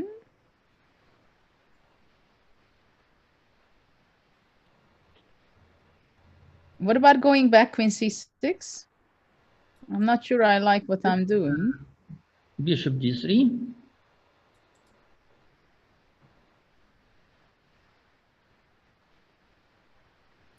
Are you threatening with something? Pawn on e7. Okay. So queen c7. Queen c7. Okay, you are not threatening anything. What shall we play? H3. By the way, I could go queen d7. Oh no, because I lose my knight with the check. Sorry. Right. Okay. He has played a3 in the meantime. Yeah. Let's see if this happens. What we are watching. But there is not much else for white, is there?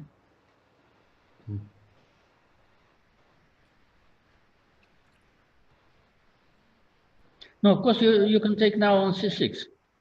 And he did. He did. But why is it good for black to have an extra pair of pawns, or is he playing for a win or what? But how can he play for a win, right? No, but here. It's such a bad knight on c3. No, but now it's better because the knight is not arrested. Take. It's better. And then. But maybe even queen d4. Oh no. No, queen c7 maybe. But b5. b5. Then queen c5.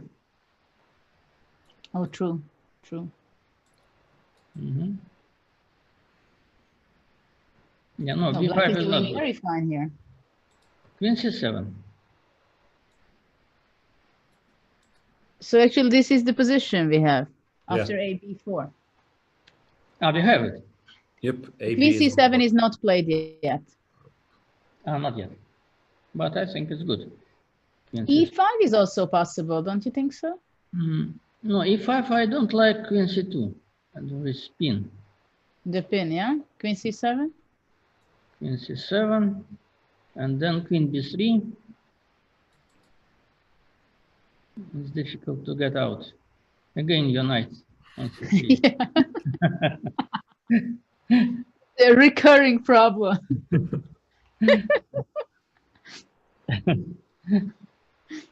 Whenever I will see a knight on c3, I will remember this discussion, I think. No, but queen c7. Because now if you try to pin me, then I have knight d5 or...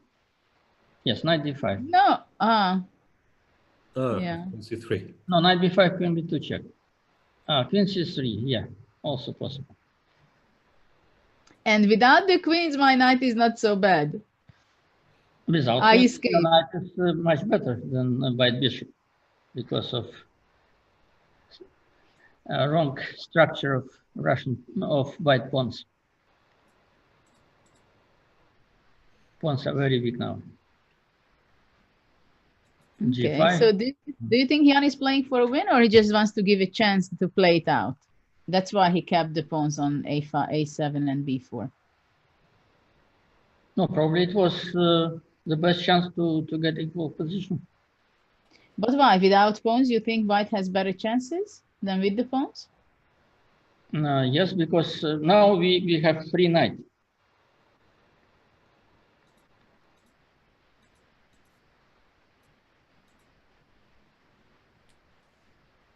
So this is the game or what? No, this is the other No, version. this just is to what we show were discussing. Position without pawns. They have the one with pawns. We're waiting for queen c7. No, I prefer with pawns. Then with pawns also ending knight against bishop can be dangerous for white. Without pawns, not. So let's see if queen c7 going to be played. But what else? It's taking a long time. What is he considering? Queen f6? No, queen c7. No, We have queen. one vote for queen No, c7. queen f6, then queen e3. Queen e3. Mm-hmm. Yeah, it doesn't do much.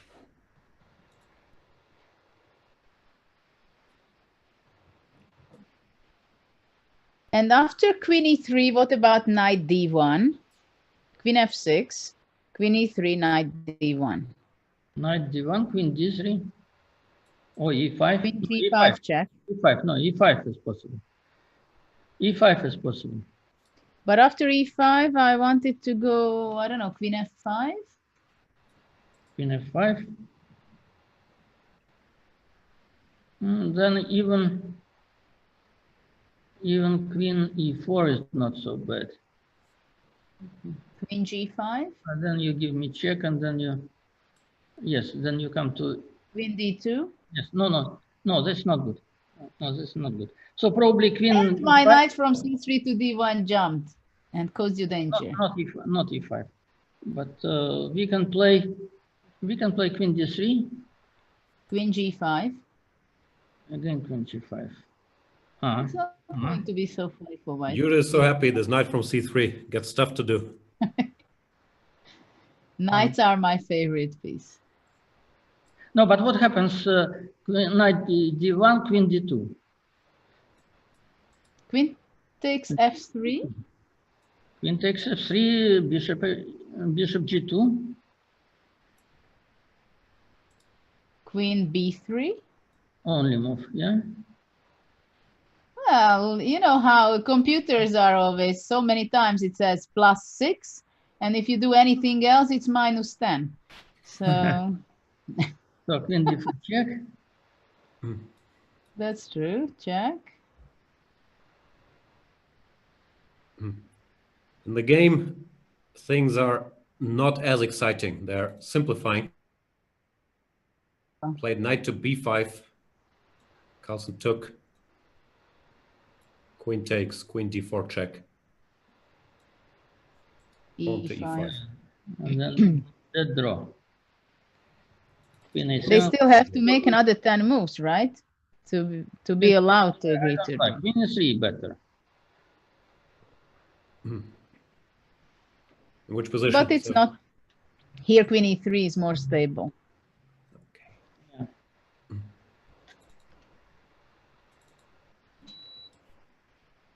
H5, H4. Well, Stable enough. Magnus is also not taking much of a risk.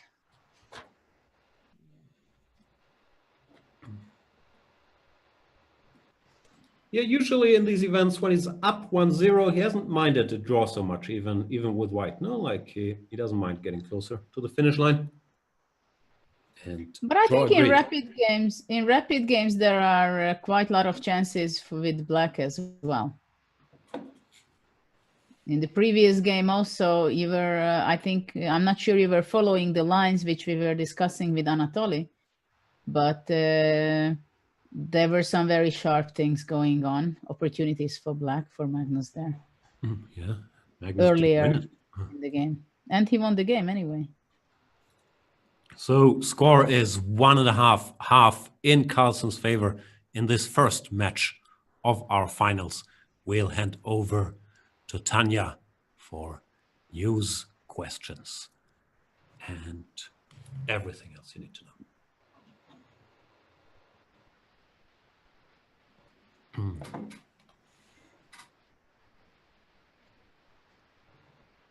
Thank you, Jan. And yes, I think that first game loss with the white pieces is very difficult to come out of. And also, like you said, a bad start to day one for Jan Nepomniachtchi. But we've seen him bounce back, playing catch up in his qualifiers match against Magnus Carlsen. He still has one more white. It's coming up in the next game. So the match, of course, is still alive. It's not over till it's over. We received an interesting question from one of our viewers, which I want to actually bring up with Judith and Anatoly. And we had Joseph writing in saying, I'm so excited. Can Jan shock the world and beat the world champion Magnus Carlsen? How do you prepare for such a monster player? I was thinking about this, Joseph, and I think it's just, I cannot understand because Magnus plays so many different things. He's on his A game. He's very much in shape. He hasn't lost a single match in the entire event. He won all his matches, going into 2 Armageddons in the qualifiers. In the semis, he wrapped it up in 2 sets with Peter Swidler. He's had a fantastic event.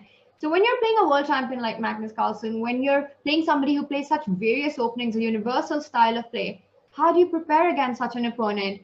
I think we've got the 2 experts who can tell us about that. probably better than anybody else. Judith and Anatoly, what are your insights on, or tell us how you prepared before a big day or before a major match? Well, there are a lot of things to be prepared. First of all, in such a case like this final match, the most important, I think, in some ways, the psychological strengths for Jan, how to stay calm and give difficulties to Magnus. In opening wise, I think it's very much by intuition and the matter of what kind of mood you are. And we could see that Jan is playing this system practically in the whole tournament, I believe. And he prepared it maybe specifically for this. He focused on this. So he's ready to challenge his opponents in this line. And but he can make sure that when you play against Magnus, no surprise is real surprise for him, because he's a player that, first of all, is prepared for very well in everything. And also he's, I think, doesn't mind so much to be surprised, because Magnus is a player, and that's why he can stay on the top, because he likes to be challenged by others. And also I think he likes a lot to challenge himself, that to go out of the comfort zone and see and experience how he can solve those situations. And in different occasions, he shows that he can be very much in focus during situations where he gets surprised, like the previous game in game 1. I think it was absolutely not something, it was a home preparation or anything like that. Even the structure itself is something that I'm not even sure he would analyze so much, but he has so much knowledge in different structures, and he has such a great understanding. And of course, he has the great self-confidence, which is obviously that he has, because he's showed it so many times that he can solve these kind of problems.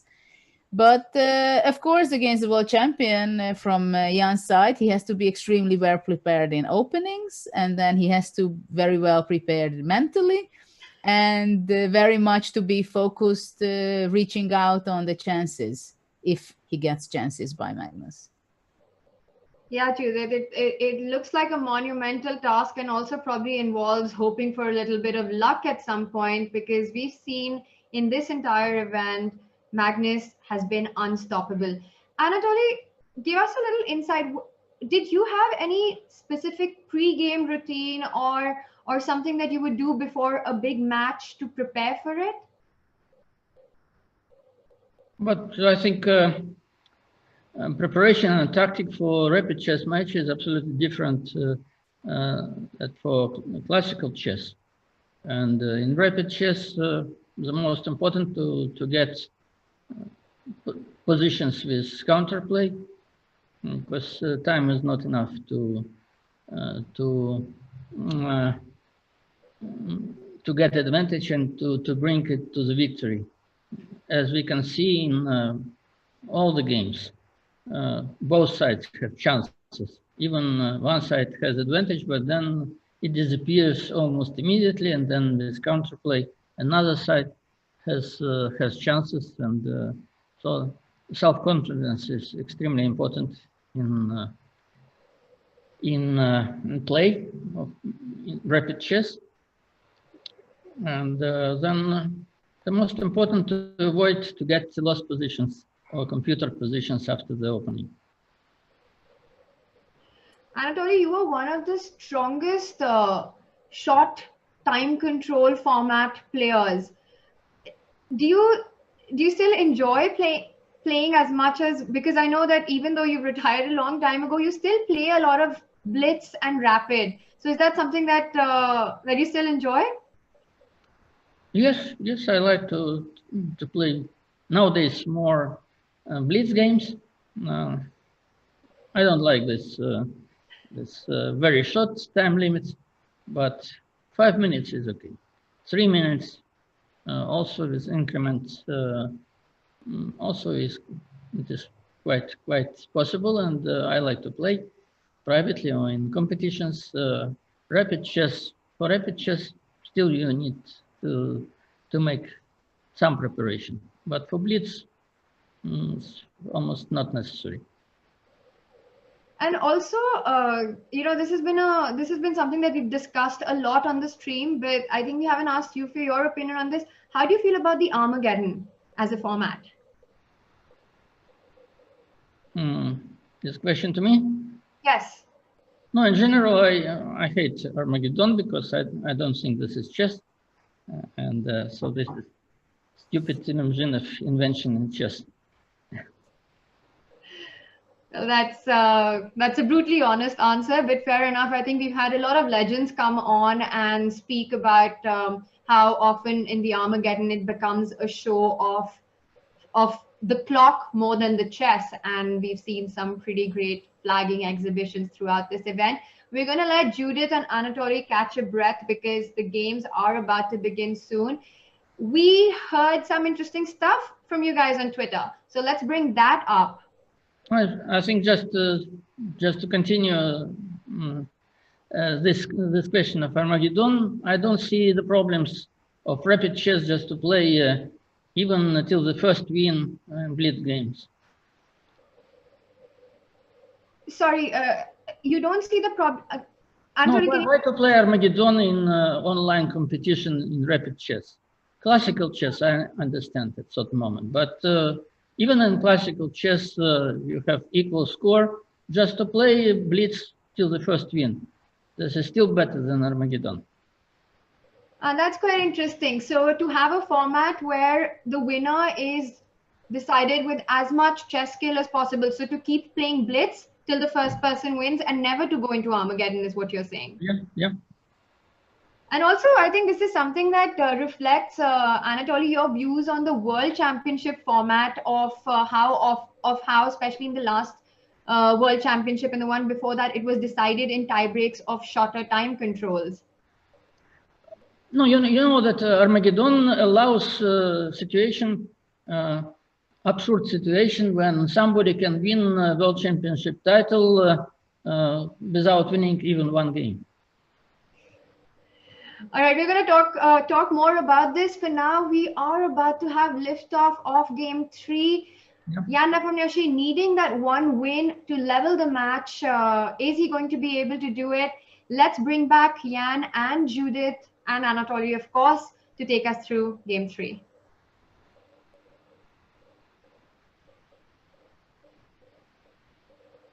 Yeah, Magnus Carlsen up 1.5 now with the black pieces. What do we expect? Another Najdorf? Hopefully. Looks like you might get your wish. Here it is. Rook G1 And on the board.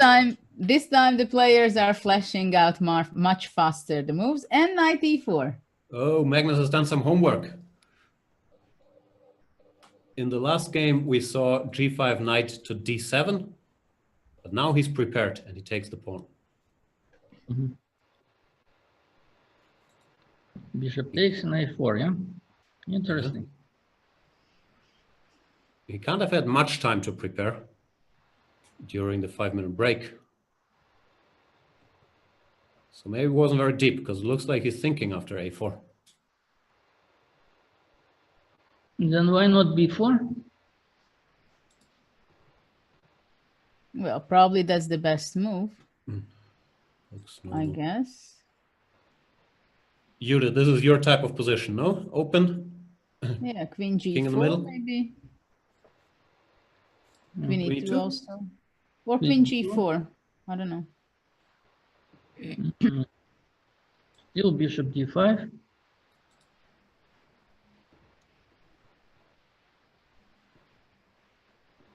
Bishop g2 maybe, but no, I'm not sure.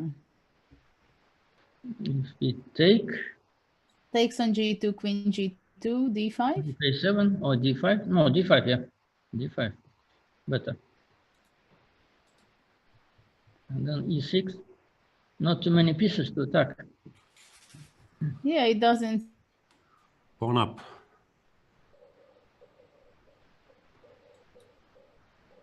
So b4. Magnus Carlsen taking his time with this decision. Actually, maybe after b4, bishop d2, trying to capture the b4 pawn.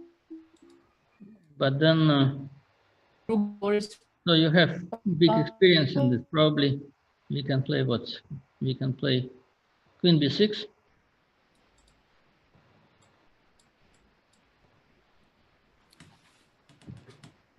Yeah, Queen B6. So what about Rook G4 instead of Bishop D2? Rook G4, then Bishop G6.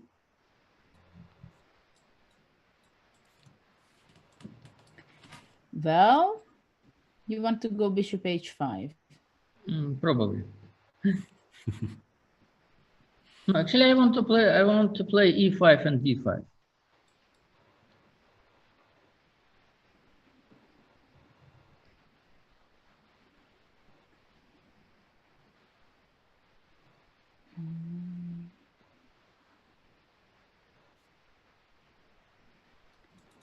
Carlsen Yeah. still no move.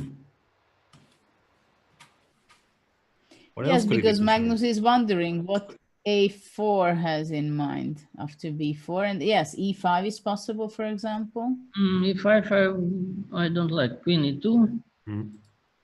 D5. D5, F3.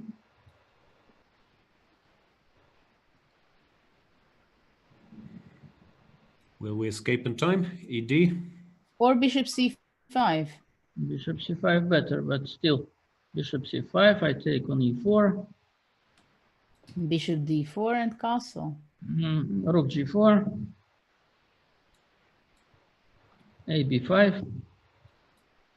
Ah, I forgot about that. Yeah. Things are happening on that side too. Yeah. But okay. Maybe it's too much. You take on D. Huh? On knight D5. D7, white would be taking on D5. Oof, we have action. E5 and A takes B5 blitzed out, sacrificing a piece. Wow. And we have the man for sharp knight dwarfs, Alexander Grishuk. What's going on here? Yeah, hi Jan, hi Judith, good evening Anatoly Evgenievich, good evening ladies and gentlemen. I actually wanted to show there is one of the most beautiful opening traps that I have ever seen in this line. So if white plays Queen G4 instead of A4.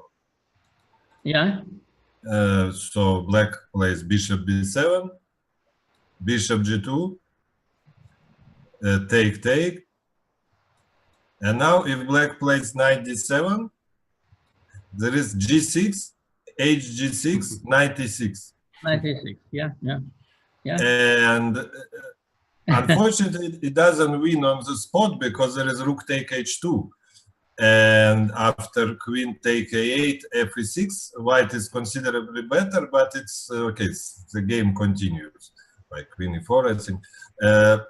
But I just, black should play on move 12, Rook A7, and then it's a question if the compensation is sufficient. I mean, it's definitely not more than sufficient. Yes. So, but yeah, but when I found it, it was amazing. Inspired by all my games against Fedoseev, which I mentioned yesterday, I think, or the day before yesterday. But still, maybe you can explain after A4. Did you analyze? No, A4 I didn't analyze, so I don't know. Because maybe it's actually A4 before.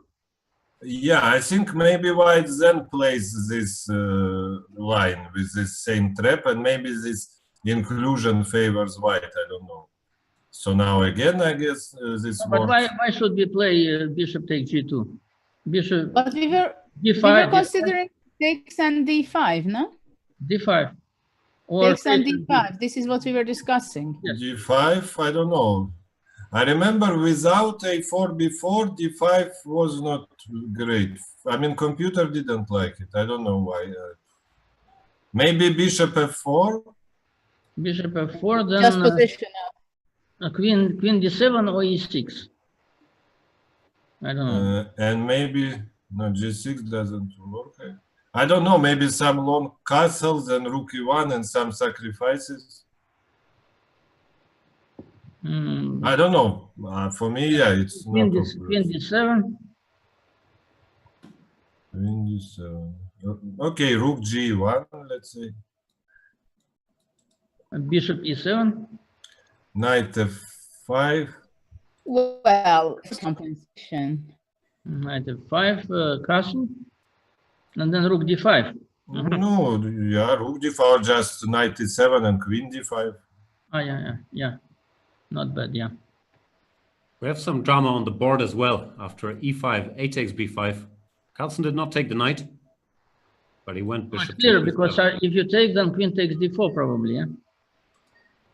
Yes. Difficult to... Is it the end of the world? Or bishop b7? Bishop b7, probably rook e3, rook g3.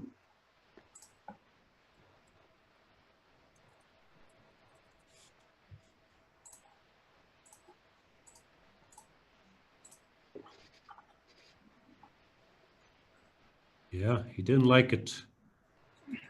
No, especially against when you are against preparation, you are afraid to play like this. So he played bishop e7. Yes. And then if we take now on a6, what will happen? No, castles. Probably castle. Castle, then... okay, probably queen g4 or what? Yeah.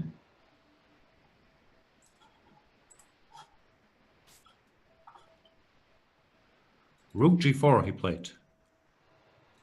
Rook g4. Not bad. So I wonder if d5, does he want to take and play knight f5? Yeah, it's interesting. Exchange sacrifice with good compensation, maybe. Yeah? Taking takes. Yeah, no, in the endgame I'm sure, because I think maybe black should try to avoid the exchange of queens, because his king is actually maybe safer now than white's. But then what to do? I don't know. No, I mean, I like, maybe black should not play d5 because of this. But then what to do? Let's say bishop b7. Knight f5. The castle. Knight f5.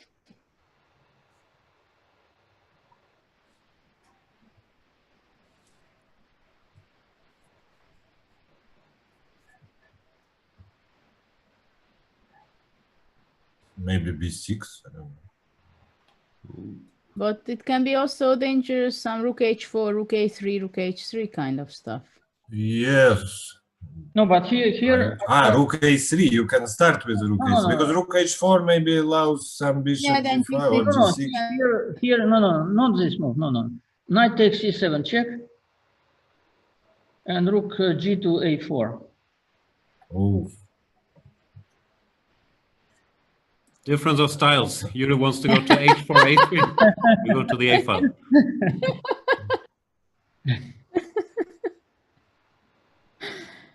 Yeah, Okay. you pointed out rightly. No, a5 then b4.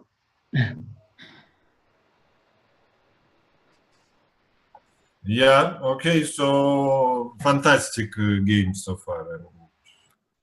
I'm very impressed. Magnus, down on the clock again, like in game 1, has to calculate his way out. Wow, and not little. Not little. Wow. He's definitely caught in home preparation. Can you briefly tell me the story of game 1, because I was not watching it live? Was Magnus down on time considerably or not? Yeah, he took a little time here. It looked like he was surprised by this g4, g5, then played knight f7. But yeah, he did spend. He was down to like 7 minutes around here, right? And then, was he really down on or not?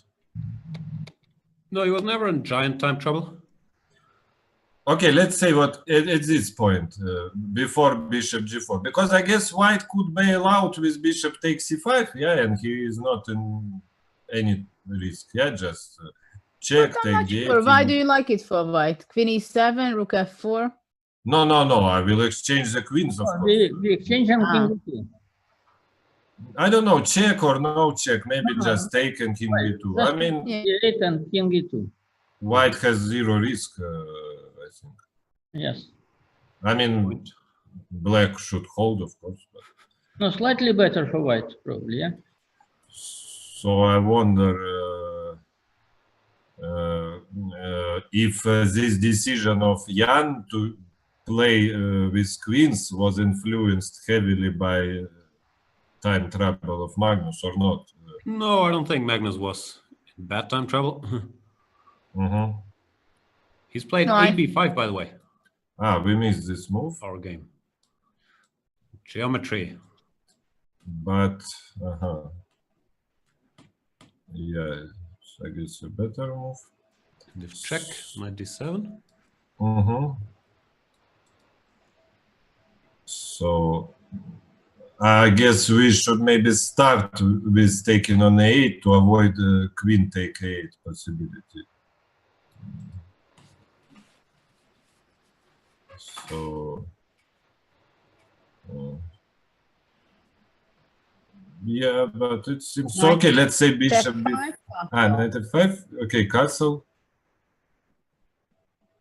Well, bishop b5 is possible, but the problem is after that queen a5 checks are in there. Yeah, right. No, maybe here take on e7 and the rook h4. What will happen? f5. f5 and g6. Yeah.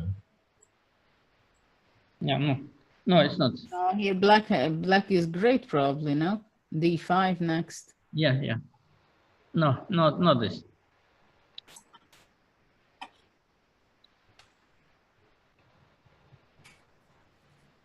Nepomniachtchi is still thinking after AB5. No, but maybe not taking, just bishop d2. Bishop, no, not take on a8, bishop d2. Ah, sorry.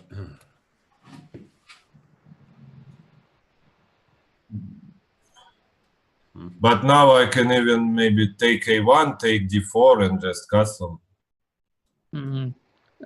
Take on e4. Okay, but then a4, h4, h4, h4, d5, d5, rook takes d4. knight c6. Yeah. Knight's queen on a1 is not so good, is it? He's played bishop takes b5 check. No, but still, I think bishop d2, rook a1, queen a1, rook a1, queen a1, take, rook takes, castle, and then bishop b5. Bishop g5. f4. Bishop f6. Maybe. Queen a4. How you develop? So this I should not have a lot. Maybe I should start after f4, yeah, d5. Okay, rook e2.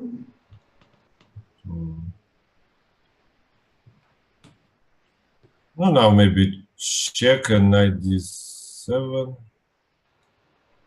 Check, knight d7. Bishop b4.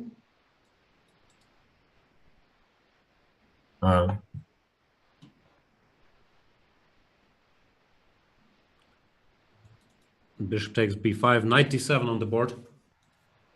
What Curious about why he rook thought about knight a4? d7. Sorry, Judith? Rook a4 or rook a3?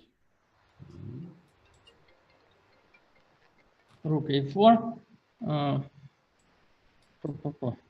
Rook a4. And then, but then bishop, if bishop b7, then knight c6 already. Connecting the rooks. But maybe just take on a4. But also knight f5. Take on I a4. think I go knight 5. Sorry? Played bishop d2. Okay. Bishop d2. Ah, almost the same idea what we discussed. Oh.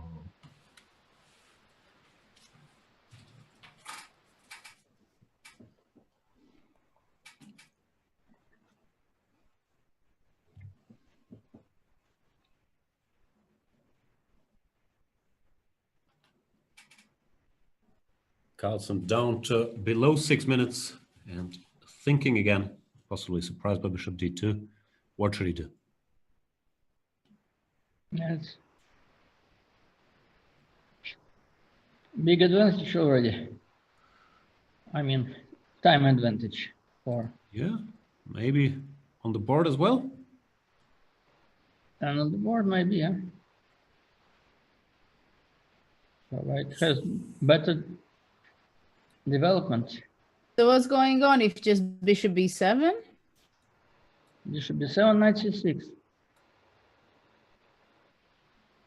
Takes, And what if queen takes on b6? a1 and castle. Queen b6.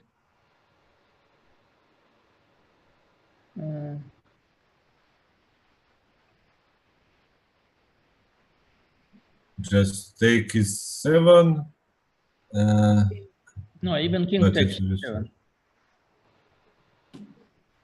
No, this knight c6. Knight c6 is not good. Okay, Maybe Alexander, I read the computer move in chat. I will give you 3 attempts after bishop d2.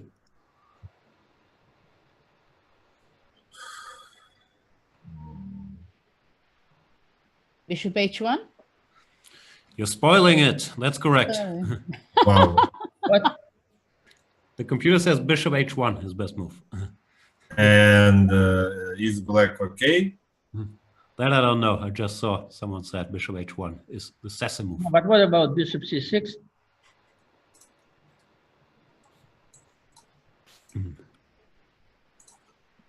No clue. I guess we take.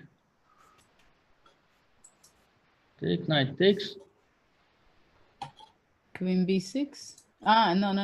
Queen Rook c8 is only. Mhm. We take. No, we take on 8. And queen f3.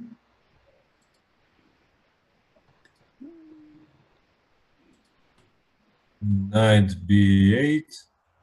Knight b8, knight a5 or rook c4. Okay, knight e5, queen a1. But that's not the end. Later on you have queen a6 check. If I king e2, you take on e5, queen b7, queen a6 check. Yes. Yeah. So rook c4. Takes c6. Queen takes, must. Yeah, taking d7, but black should be able to save this. Yeah, rook b8, king e6, d5. No, rook a6, still white is better, but Oh, yes, but it's, I think, I mean, should be called. d5.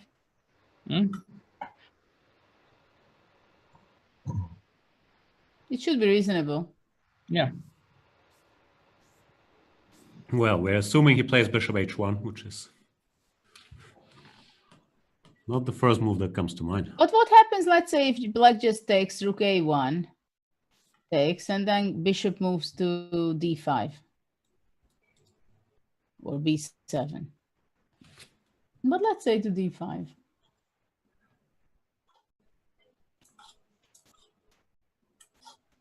Knight c6.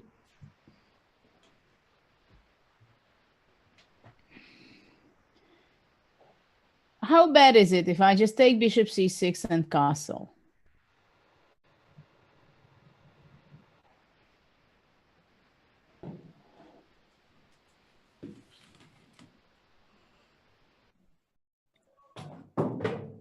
I think it should be worse with precise play, but it's quite playable. I mean, it's Maybe like queen you need to play a7, very good here with white. queen Yeah. a7, and Yeah. bishop a. Well, but still, knight c5, queen c8. I have No, knight c5, b4. queen c.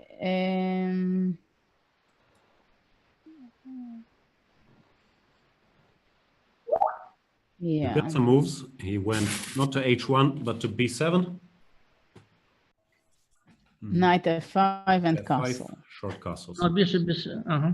And you know, I cheated a bit and looked at the engine here. Now rook g8 to a4 is +3. What?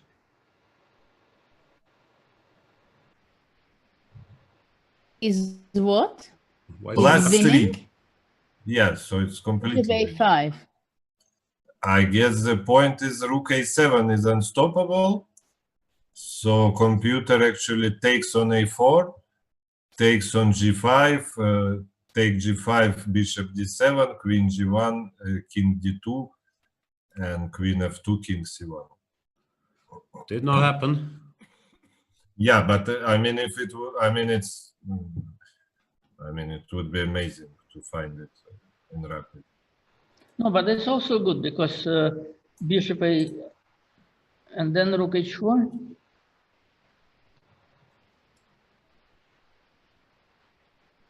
I think rook h4 always g6 is an option. g6.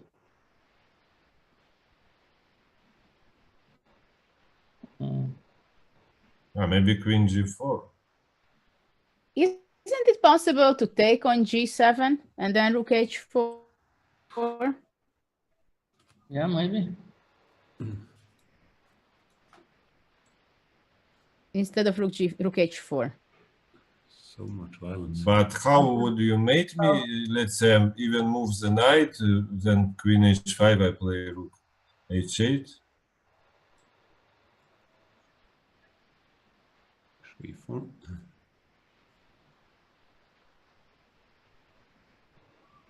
Check, let's say, just in case. Rook h4 played, by the way, without knight g7. Okay. And Carlsen is down to 1 minute, 1 minute 15 seconds. So he's really down to 1 minute. Wow. So it's not. Okay, so let's say g6, queen g4, or maybe, okay, maybe not queen g4, but. Why not? Yeah, queen g4. But Queen let's say h3 I calmly play knight c5. How is it?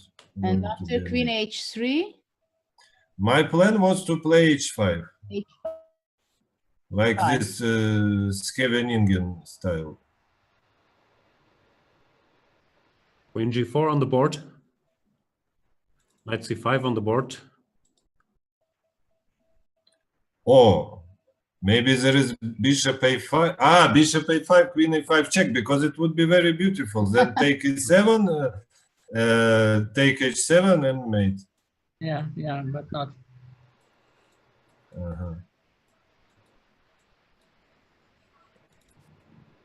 Not allowed.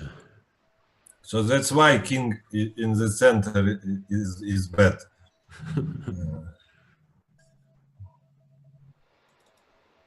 But still, what happens? Queen h3, h5. rook takes h5. Well, takes, bishop e4, let's say. g6, yeah? Winning. g6, you. Yeah. g6. Here it's a mate, actually. Yeah, bishop e4 is not possible. Okay, so let's think here. But then queen h6 is threat. But g6 is also not bad, right? g6 is also good, yeah. Some threats. Yeah, it looks bad for black. Since Alexander It looks mentioned this killing. idea, I once again reading in chat, they say the computer move is king f1. Maybe to get out of this check. Oh. This I don't understand. No one does. But maybe black has no, I mean, no real idea here, because Okay, bishop e4, yeah, it's his idea. And knight e4 possibly. Bishop e4, then we check on h6 and play b4. Yeah. But still f5 is possible, no? F5 possible. Yeah. But okay, maybe just take and rook h3. Page 3.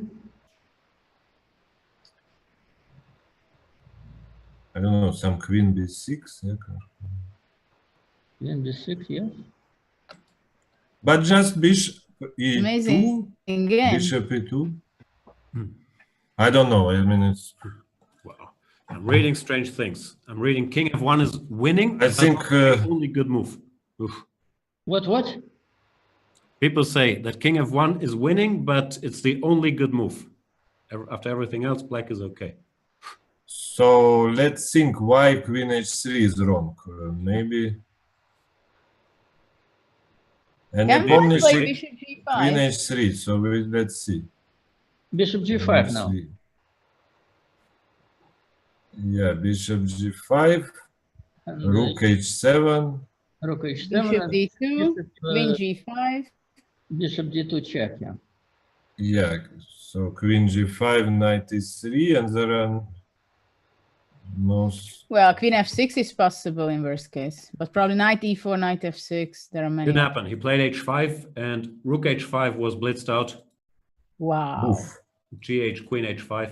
And this looks winning, if we can trust the Yeah. white bar. Oof. What a game. 46 seconds for Magnus. Yeah, I think in this instance, work with Kasparov actually let Magnus down. He also tried this Scheveningen scheme of defense, and it doesn't work this time. Yeah, because in Scheveningen, in this classical with when white plays g4, g5, then sometimes h5 is the only way black saves himself. Knight to e6 played. G6 And is resigned, over. I guess, because of Yeah. g6, then G6 take is queen h6. Wow, what a game. Yes, okay, bravo, Jan. Amazing. Okay, now we have a match. Yeah, I was afraid if his attack doesn't work out, then, okay, yeah. intrigue dies somewhat, but not now. What an opening preparation, by the way.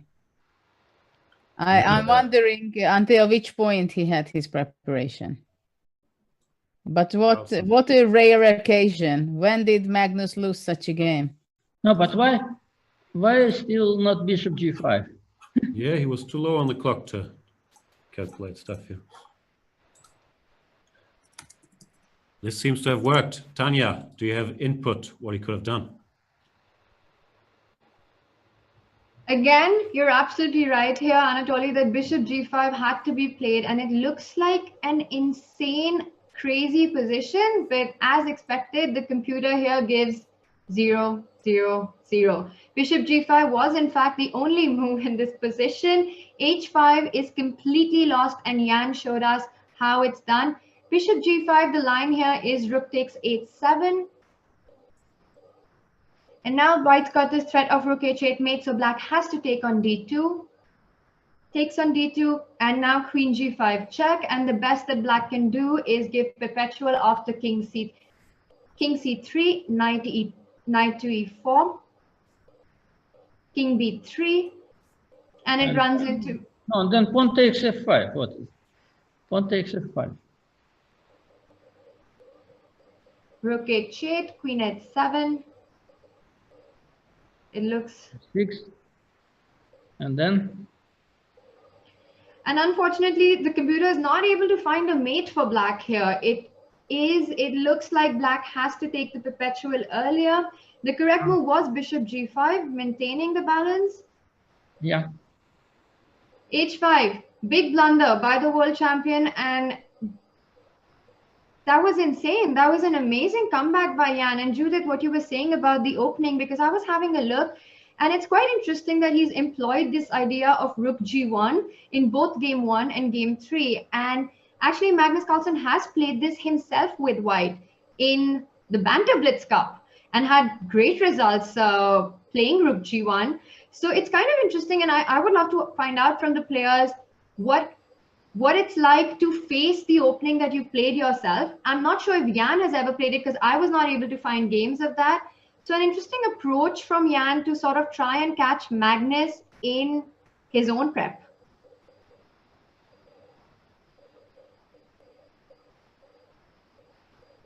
Well, it is something that happens, I think, that, for example, I was playing quite a few lines with both colors, and it is kind of tricky in how to prepare and what to show and really how to play against yourself in some ways. And it's a big challenge, but I'm not sure that this was the main idea for Jan. I think Jan just wanted to go with something very sharp. I'm sure he was working on it, analyzing it quite a bit. And especially for rapid games, you can come up with ideas that if you're focused and concentrated, I mean, there are a lot of opportunities can come up during the game. But definitely this was a great choice by him, and it shows that maybe in the previous game, Magnus made a good practical choice by not allowing this system and the preparation of Jan. But okay, Magnus wanted to be brave, right? And in this second opportunity, he just wanted to go for it and test Jan with his preparation, and he showed it. But it means it is a risk. And but Magnus, this is why one of the reasons he's a fantastic champion. He's not he doesn't just want to make a draw and secure his victories. He just wants to go and try out different things, which actually becomes also very entertaining for the audience as well. Indeed, very entertaining. And like you pointed out, that in game 1, Magnus chose the slightly safer option of not taking the challenge by grabbing the pawn on e4. And in this game, he went all out with that. And of course, if white has played a move like rook g1, g4, g5, playing knight e4 is walking into white's preparation. A bold choice by Magnus Carlsen. It did backfire in this game, but I think I really admire the fact that Jan is not backing down. He is playing fearlessly. He is making the most aggressive choices on the board. And I think this is what, Anatoly, you also mentioned yesterday, that Jan's style of play is something that could challenge Magnus Carlsen. But both are playing, and both are playing for win, which brings additional interest to their games.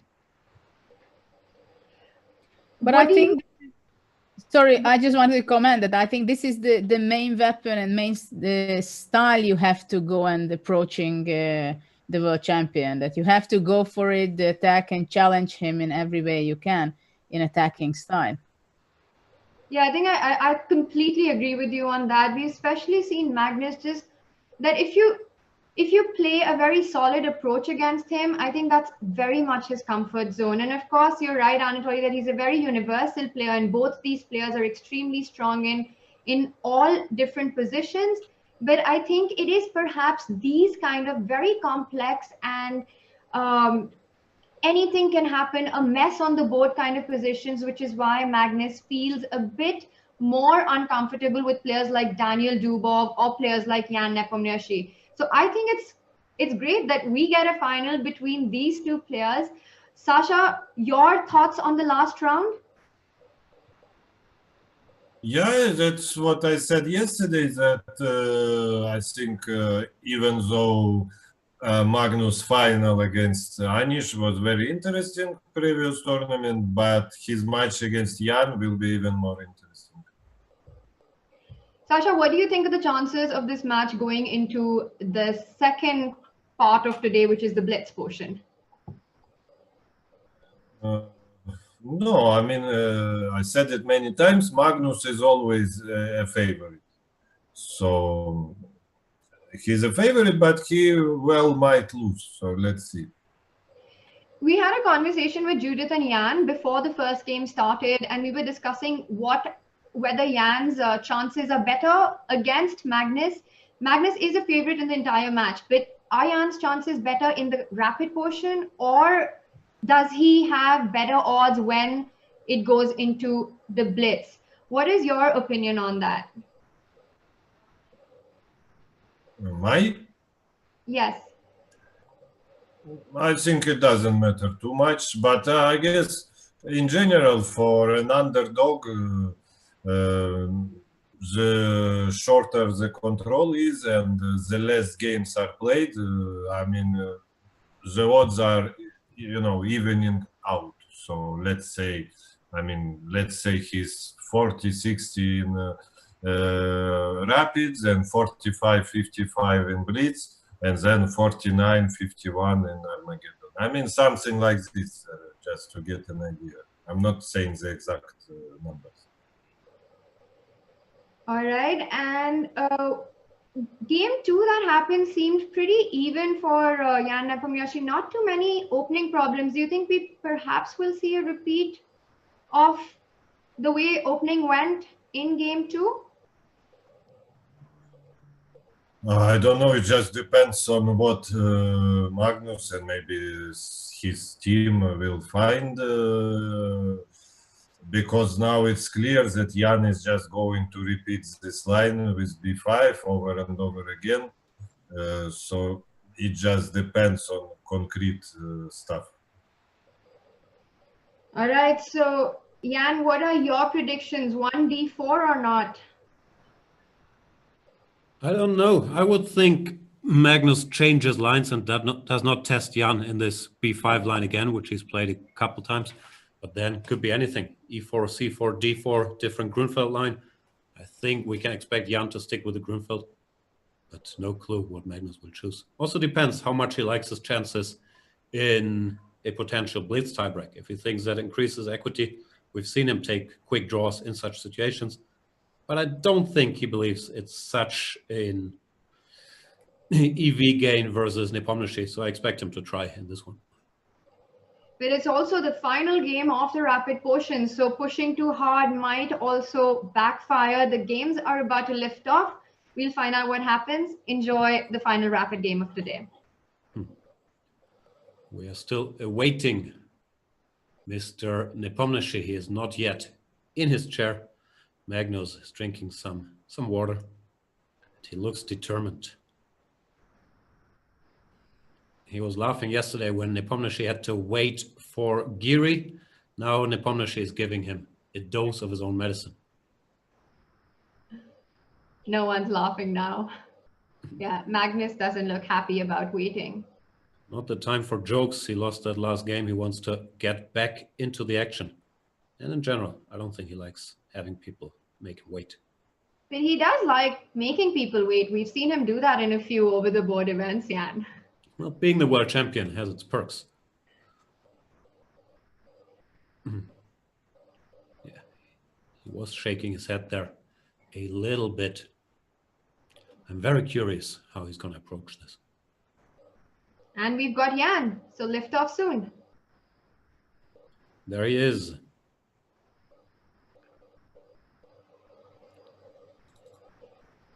D4, knight f6, C4, G6 on the board.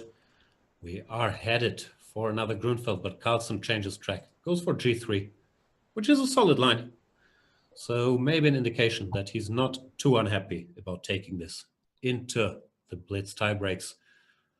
Nepomniachtchi also responds in the most solid way possible. Goes C6, bishop to G2, D5. Carlsen plays a symmetrical line. Yet another indication that he doesn't want too much craziness. CD, CD, knight f3, bishop G7, short castles. Black has many options here. I think Peter Svidler likes to recommend these setups with bishop f5 followed by knight e4. But there are other ways to play this. Pawn to e6 is an option. Curious what Nepomniachtchi has up his sleeve.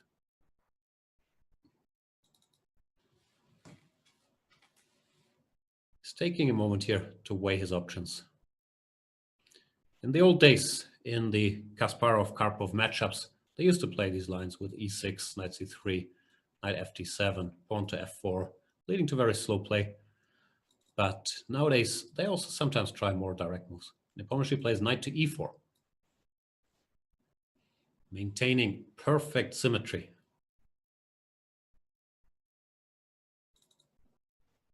Knight to d2, blitzed out. Carlsen still in book. Going for a small edge without too much trouble here. Let's see if he gets it. Bishop f5 could still be an option. But Nepomniachtchi does take on d2. Bishop takes and knight d7.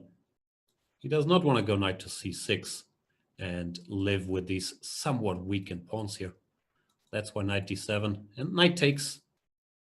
Still perfect symmetry on the board if black were to take with the bishop.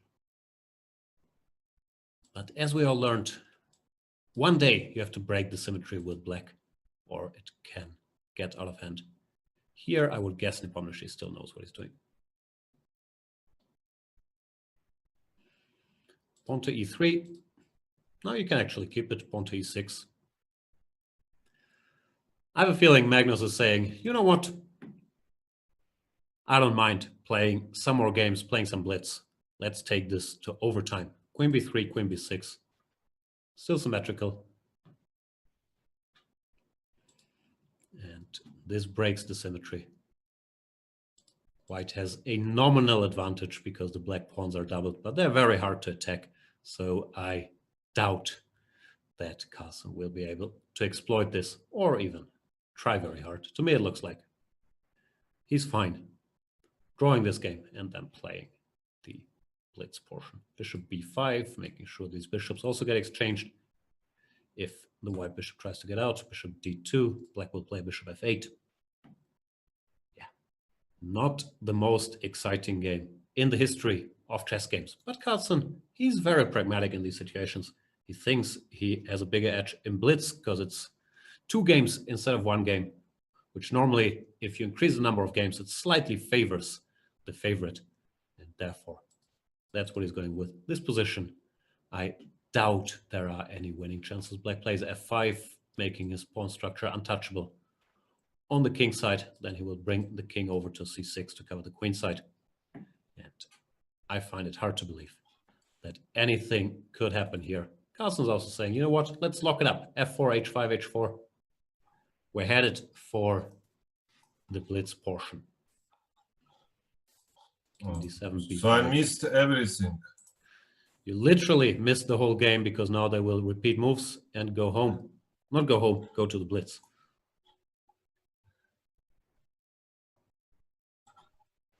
So Magnus took a business decision here that 2 decisive games are better than 1 decisive game, even if he was white.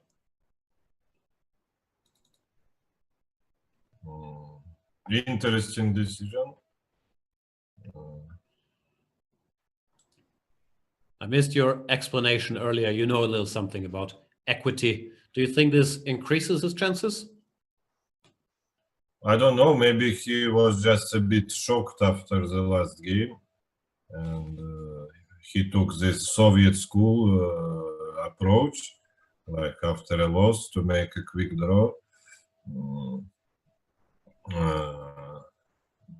I guess. I mean, it's only he can.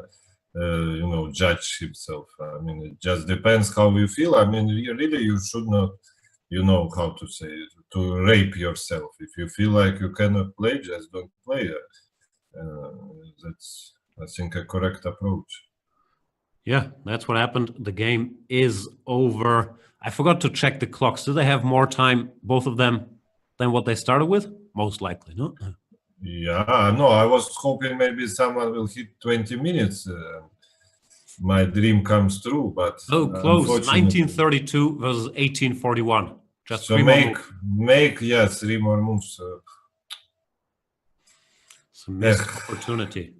You missed the most exciting of games. They made 38 moves in literally no time to make a draw.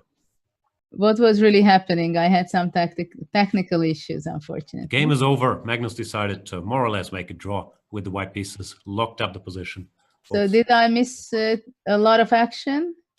You can look at the final position and judge for yourself how much action you think It was? seems that we are going for a blitz, right?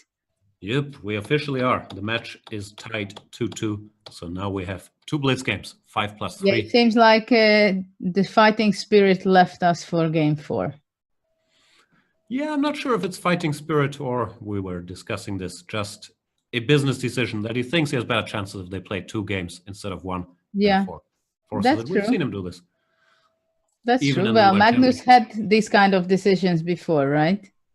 Yeah, if we think back to the last 2 World Championship matches, and one against Karjakin in game, was it 12 or 14? In the last game, he just made a very quick draw with white. This rookie won Berlin.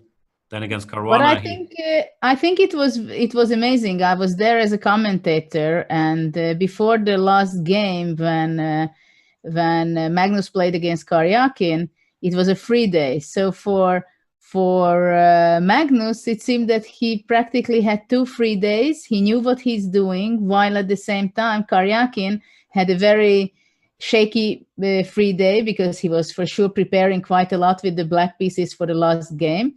And mentally, he was still focusing that he has to finish the match and hold on for the blitz game.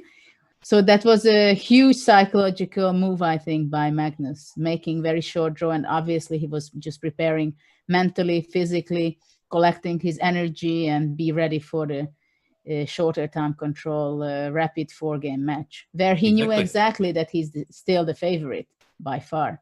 Yeah, and also just opening-wise, he had 2 days to prepare the openings for the tiebreak, while Karjakin was still trying to prepare for the last game with black. Yeah. But so all in all, still we had a great match. I mean, the first 3 games were with a lot of actions. I agree. Tanya, what are people saying? Is there talk about Magnus's decision? Let's take a look at what we've been hearing from all of you on Twitter. Let's have that up next.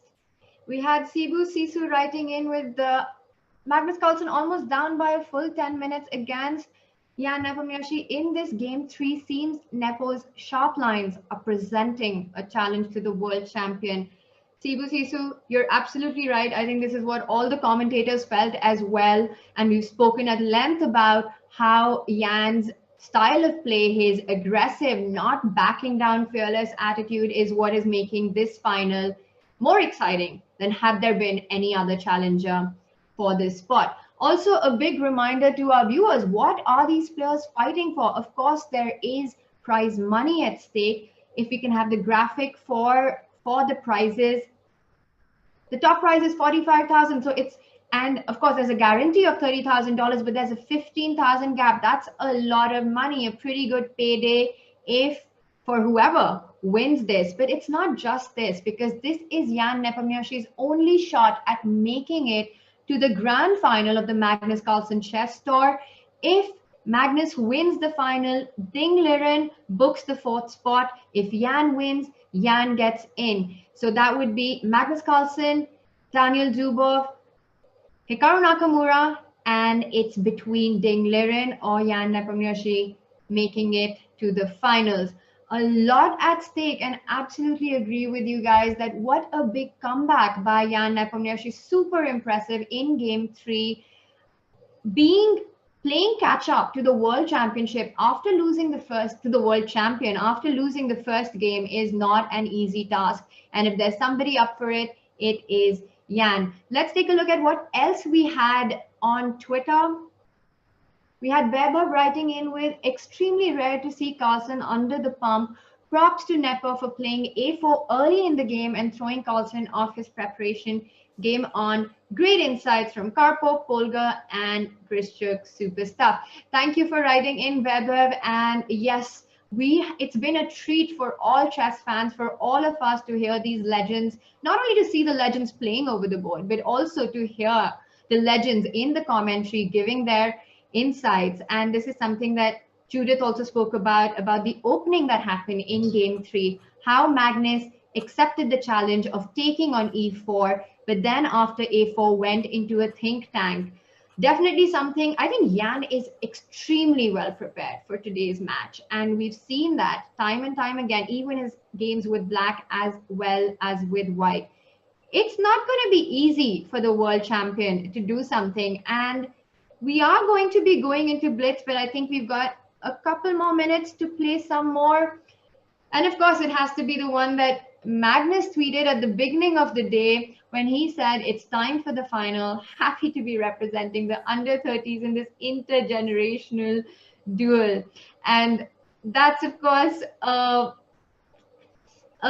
hit on the fact that Jan Nepomniachtchi has just turned 30, I think, in June, while Magnus Carlsen still has a couple of months to go. His birthday is sometime in November, I think, which means he's about 4 months younger than Jan. So an intergenerational duel happening here with Magnus representing the under 30s. And I do have confirmation that Magnus's birthday is on November 30th. So the world champion will turn 30 on November 30th. And let's not forget, he also said that according to him, to be considered a legend, you need to at least be 30 years old. So I wonder if we can call him a legend after that. All right, let's move on to the next one if you've still got time. And we got this photograph. So as this is where the 12th world champion, Anatoly Karpov, is providing his insights from. That is the Central Chess Center, the Central Chess Club in Moscow. That's where the Russian Chess Federation is. This is the Chigorin Hall, I think, and maybe Sasha can tell us about this building a little bit. And it looks extremely royal and beautiful. Sasha, are there also tournaments that take place here? I'm not sure about now, but when I was a kid, yeah, we had 3 regular tournaments a week.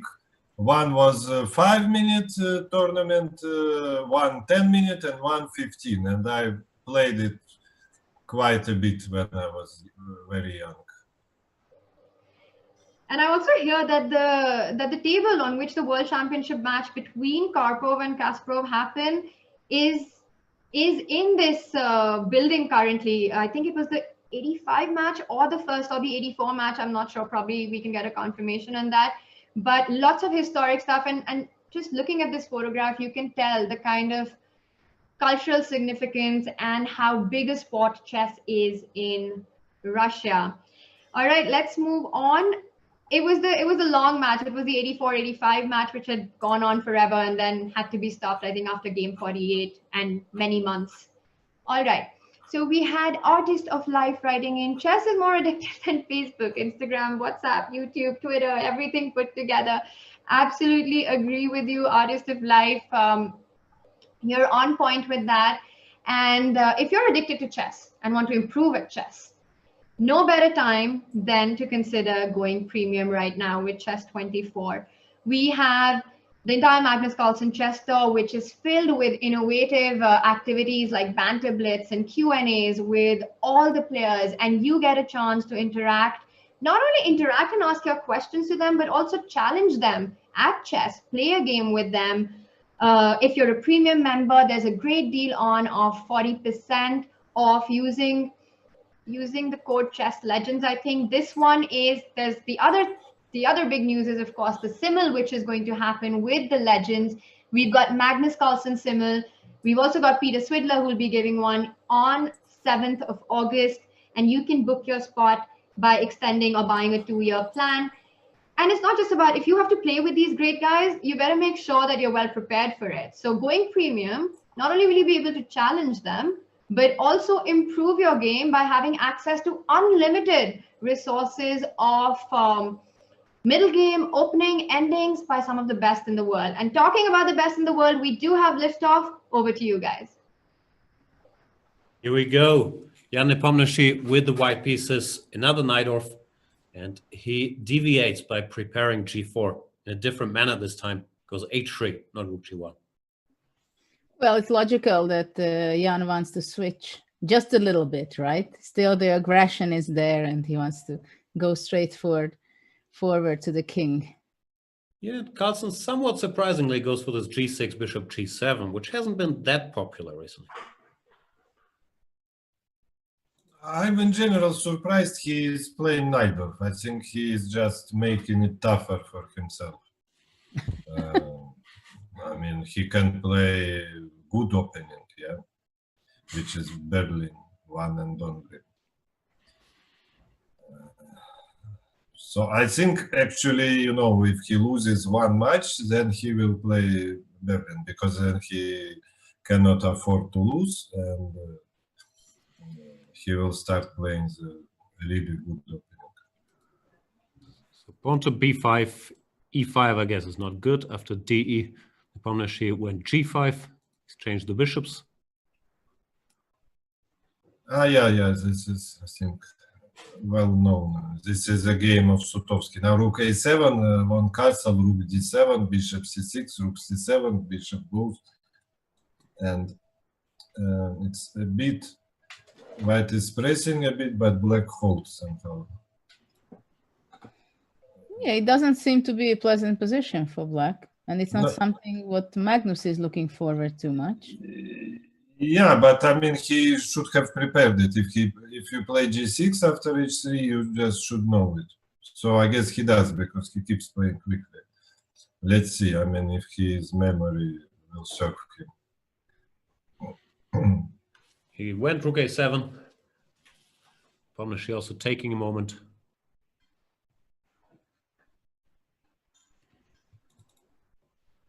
If he takes d6, what black is playing?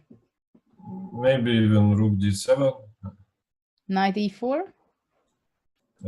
bishop d7.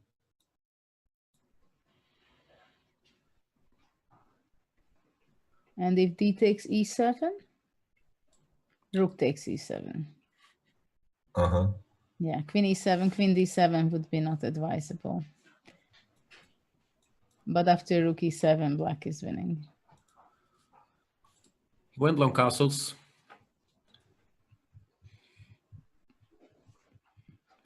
Rook d7. Maybe Magnus does have the same sources. I hope they repeat now the moves with bishop c6, rook c7, bishop back, rook d7. So then let's see if Magnus makes a draw again, because the situation hasn't really changed. No, but it has changed, because now it's only one game if he makes a draw.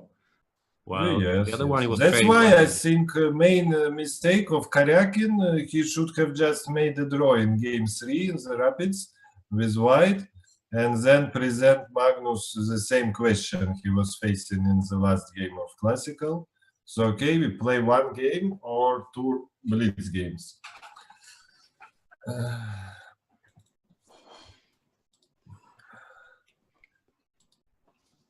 Bishop c6, rook c7 on the board.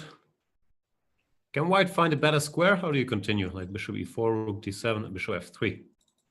No, I think maybe bishop f3, yeah. Yeah, and here there is some resource for black, but I don't remember. I know that it's there and computer is giving equality, but I don't remember. But it seems to me that it's more difficult to play it with black. Am I wrong? No, unless he remembers. But okay, he has great memory and great preparation, right? Yeah. So let's see. He's been under pressure, no? In the openings.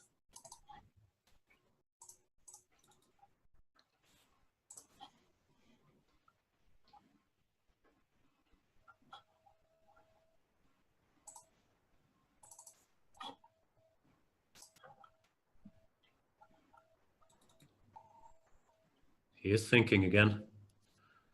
Probably calculating, I don't know, rook d7, bishop g4, 96, something like that. Can that be good for black? Check. I'm not a fan, I just don't see anything better.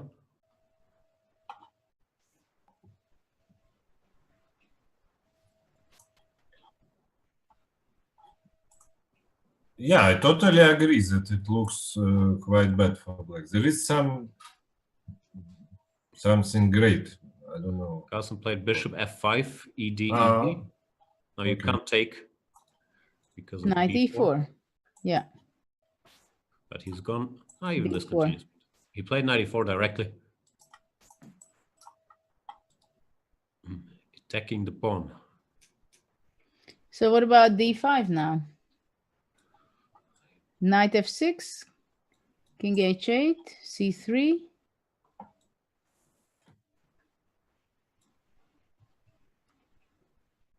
b4, knight d5, bc3, knight c3, rook c3. I don't know if it's good, but it feels good to chat that. But why white couldn't just take on d5? What was wrong with it? After d5. No, without checking on f6.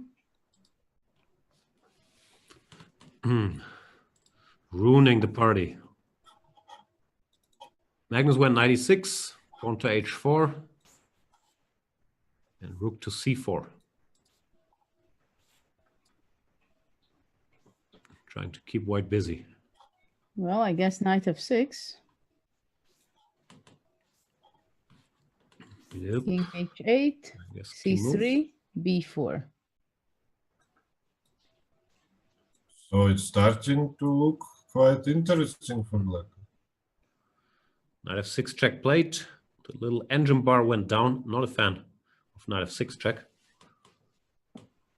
Maybe he wants c3 before queen take d6, just trying to bail out, but maybe there is even queen a5 because f8 is protected, e5 square is protected, so maybe black is just winning. Oof.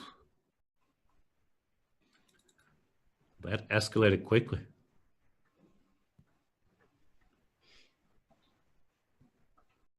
Actually, after c3, maybe queen a5 immediately. Even better. Yes. Yeah, maybe it's just completely lost for white. Okay, so white will maybe have no other choice than to play something and sacrifice, well, sacrifice, giving up the queen, saying. Yeah, I guess bishop d5 maybe then, yeah. No, I'm not sure there is better option than this. Which actually is not easy for black. Yeah, he plays it. And he goes for it. Yeah, there was no other choice. So now a question, maybe black should play h5. Or I don't know, or maybe... Well, it was not a good move in the previous game, but in game 3, but here it might work. Just stopping white h5 forever. Then Just, again, yes, I'm not sure. Is black better here, actually? Rook he1. Okay, knight somewhere. I mean, all white pieces are in fantastic place. It's a bit like this famous Fischer game, I think, against Keres. In this bishop g5 neither. E5 line. Same material. Okay, so Magnus, he Then wants knight f4. to play knight h5, yeah? Maybe. Yeah, he doesn't like this knight on f6, and I can understand him. But I don't know, Yeah, rook but... e1. But rook e1, let's say. You start with king b1. Okay, logical. 7. Logical. Now King rook e1. g7. On h6. Yeah, Or h6. maybe rook d4 to clarify the situation with black knight. I mean, because, Yeah, rook you know, d4, knight h5, takes, rook f4. Played. he plays it.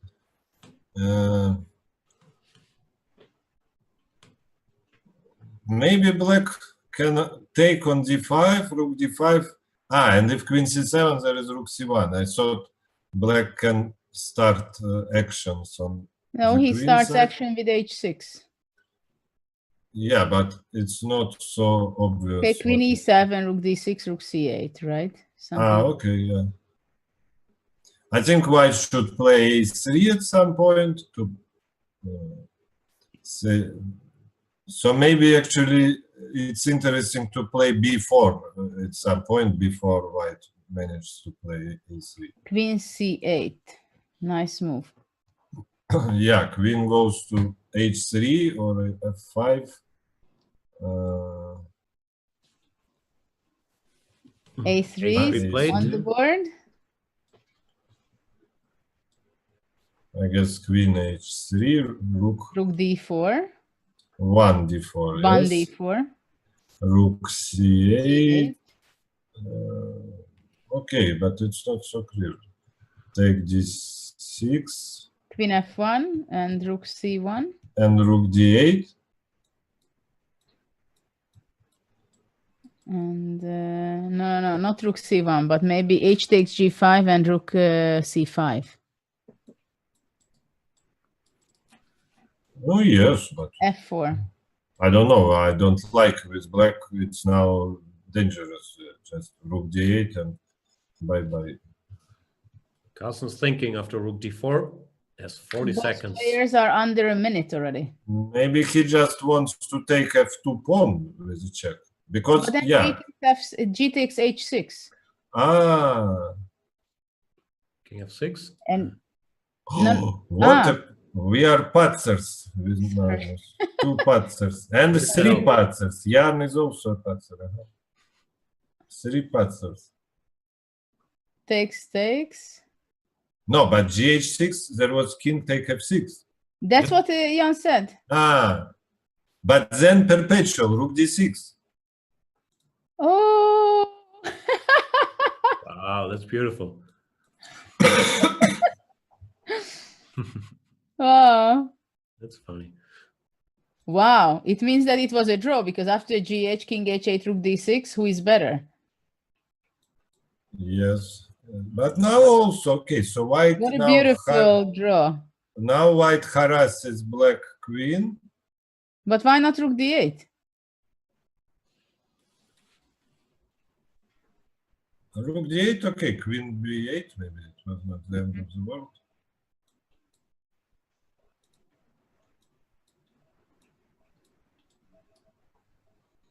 Okay, now maybe just rook, yeah, rook 2 d4, yeah, right.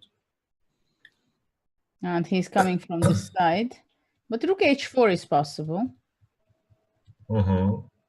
Threatening rook h7. Rook h4 would make Magnus head spin. Didn't happen. Okay, unfortunately he doesn't find it. Okay, but rook d5 again. Ah, queen is 6, rook e4. So not so simple. Very And sturdy. 5 seconds. He says 5 seconds. He might lose even. Now queen is 6. Ah, no. What? Okay, rook. Oops. Rook, well.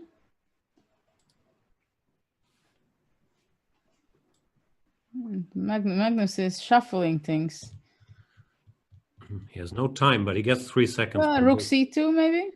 Rook c2 played. Yeah. 1 to b4. Finally, some play for Carlsen. Yeah, it's not. Yeah, Yeah, he's taking over, definitely.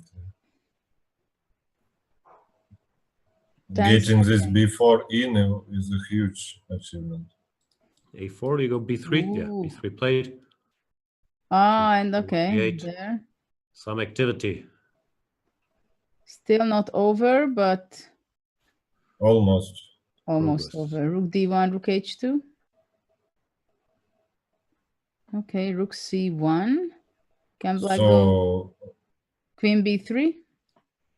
It's nice. Preparing rook h2.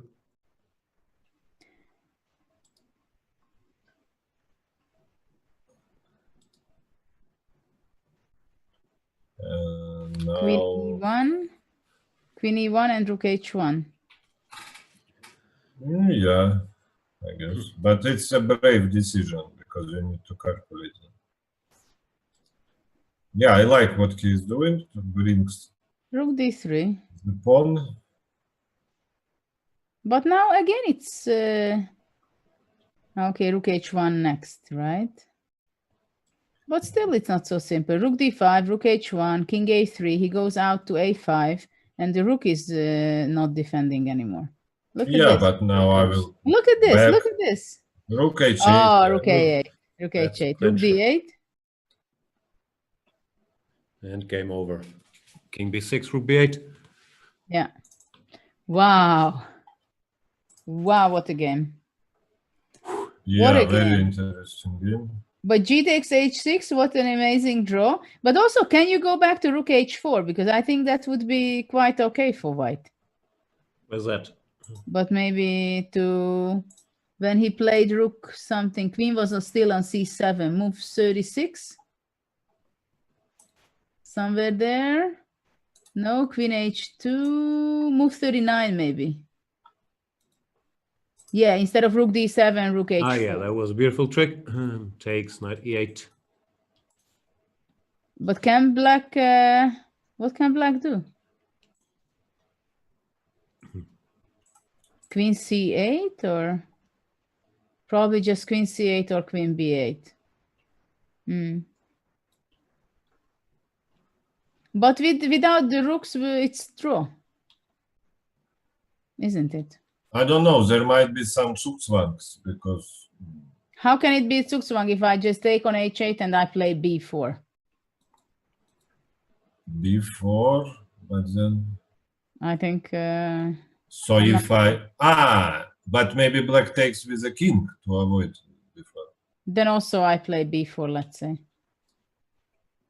Okay, but then I can check and play king g7, and you don't have rook d8 because of queen c1.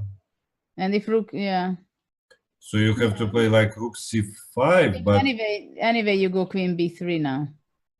And then I think I will be lucky to have a check. Somehow you take the pawn, yeah. I mean, it looks like, looks like I would be able to, okay, I have queen d1, queen d2, the easiest. Yeah. Not even taking anything. No, gh6 was the draw.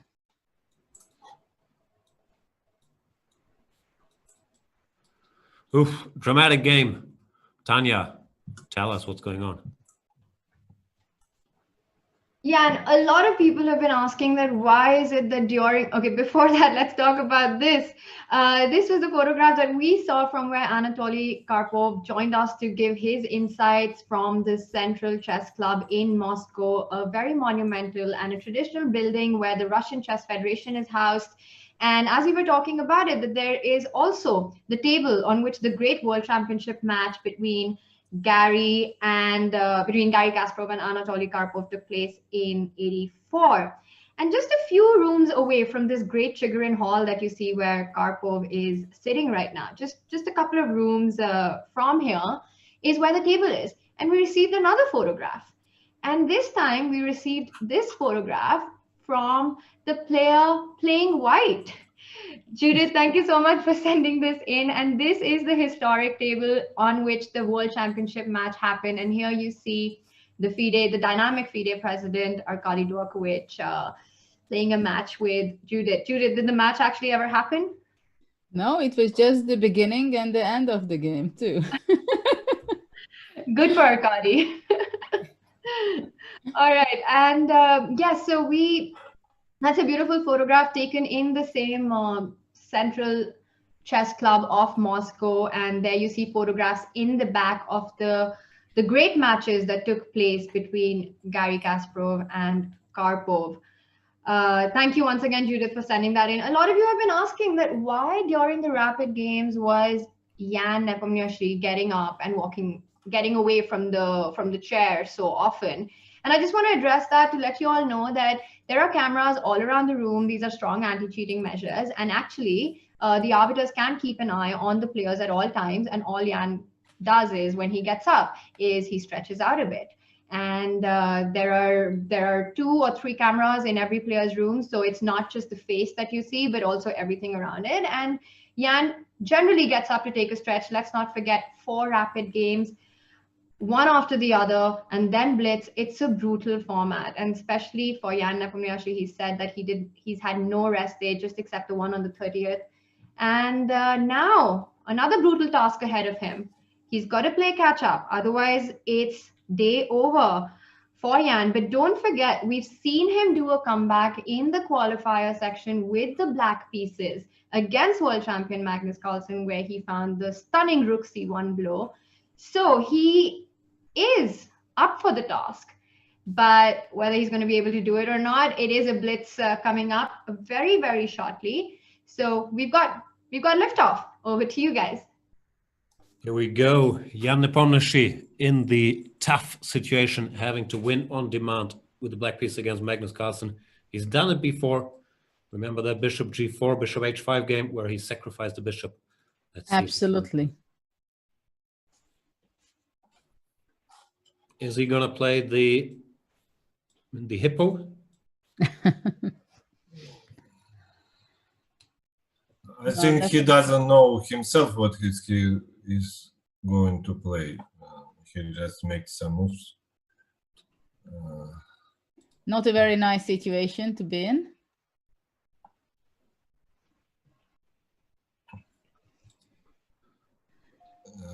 A4, so sort of clarifying situation on the queen side. Now I guess knight g3. H5. Oh.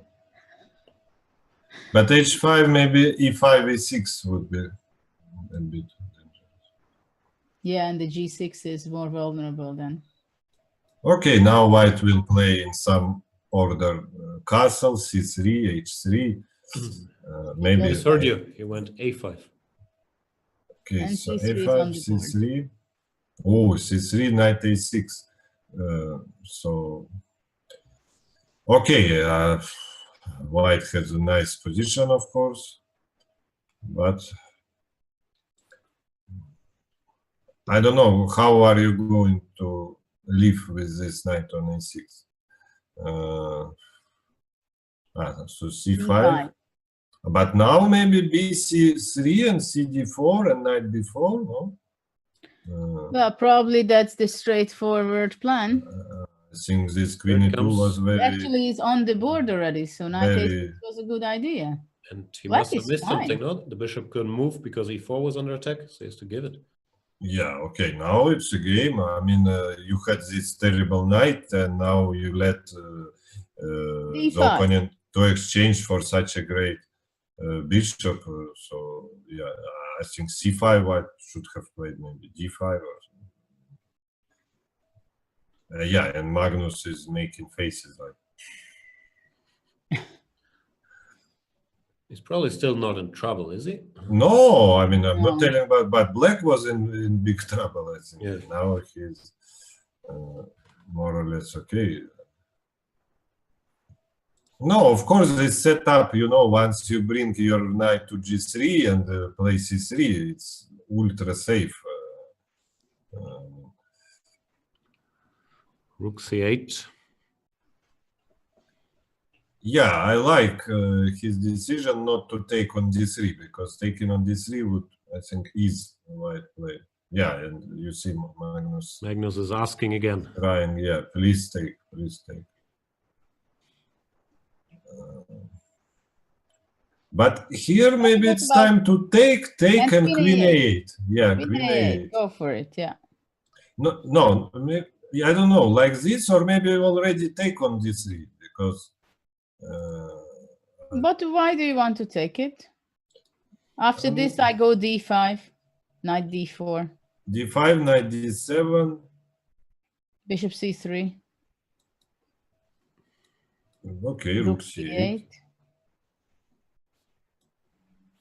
No, after knight d7, maybe rook c7 is possible. Or then knight c5 and you trap my rook. Okay, there is some complication. Yeah. Okay, so he prefers your way. Okay, so... I don't know, bishop b1 is an option, of course. Or, I don't know, taking on b4 is a bit risky. Maybe. After bishop b1, maybe bishop c6, trying to attack on a4. Yeah, yeah, yeah. Yeah, okay, I think to keep the Jan got some chances. Jan got chances. Let's see.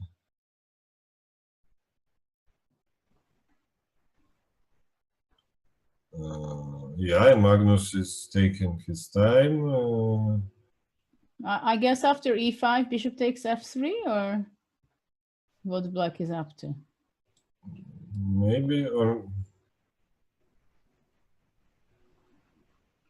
bishop f3, queen f3. Ah, oh, d3 is king. Ah, no. That's fine. No, but e5 I don't want to play. You play bishop So b1. bishop b1. Okay, maybe now with bishop c6, then e5, and then okay, time to say that I cannot play safe. I will just sacrifice on a4 and just play e6. And after knight h4. fd5, you go e6. E6, f5, h4, f5. f5, h4, yeah, like this. Bishop c6, bishop takes b4 on the board. Okay, I'm Take b, not guessing c4. his moves. Okay, he wants to simplify. What about bishop okay. e4? Knight e4, knight e4, queen b4, rook b8, queen c4. Rook b8, bishop e4. Ups. Okay, so they exchange the pawns. And no, white is okay, of course, but I would not be happy.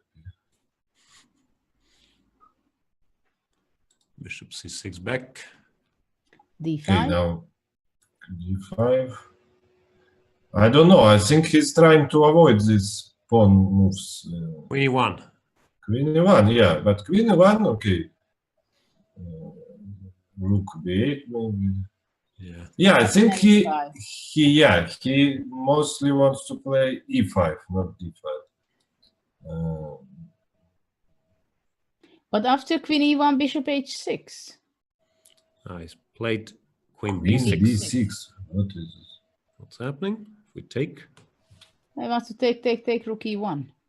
Okay, nice. Rook c8 played instead. Bishop d3. Knight back. That makes Jan surprised. Well, I don't know. There is bishop h6 also, some idea.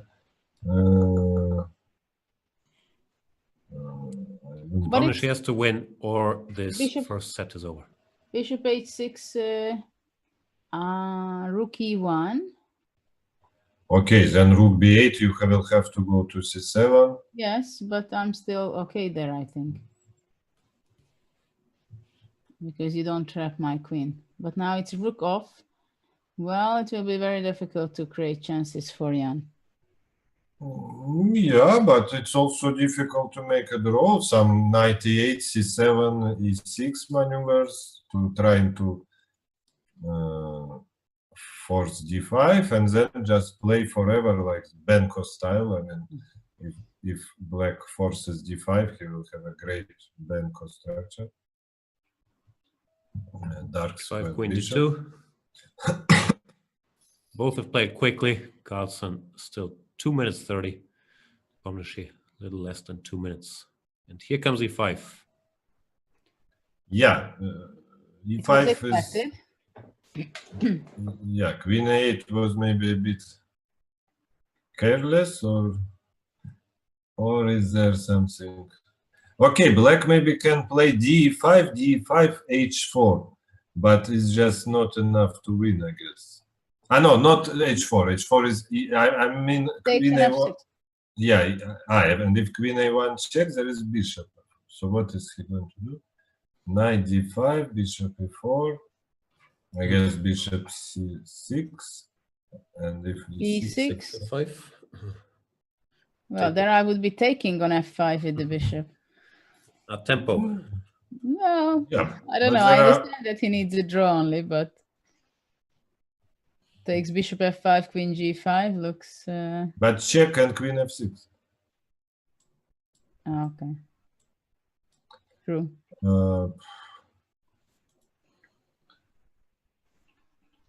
Okay.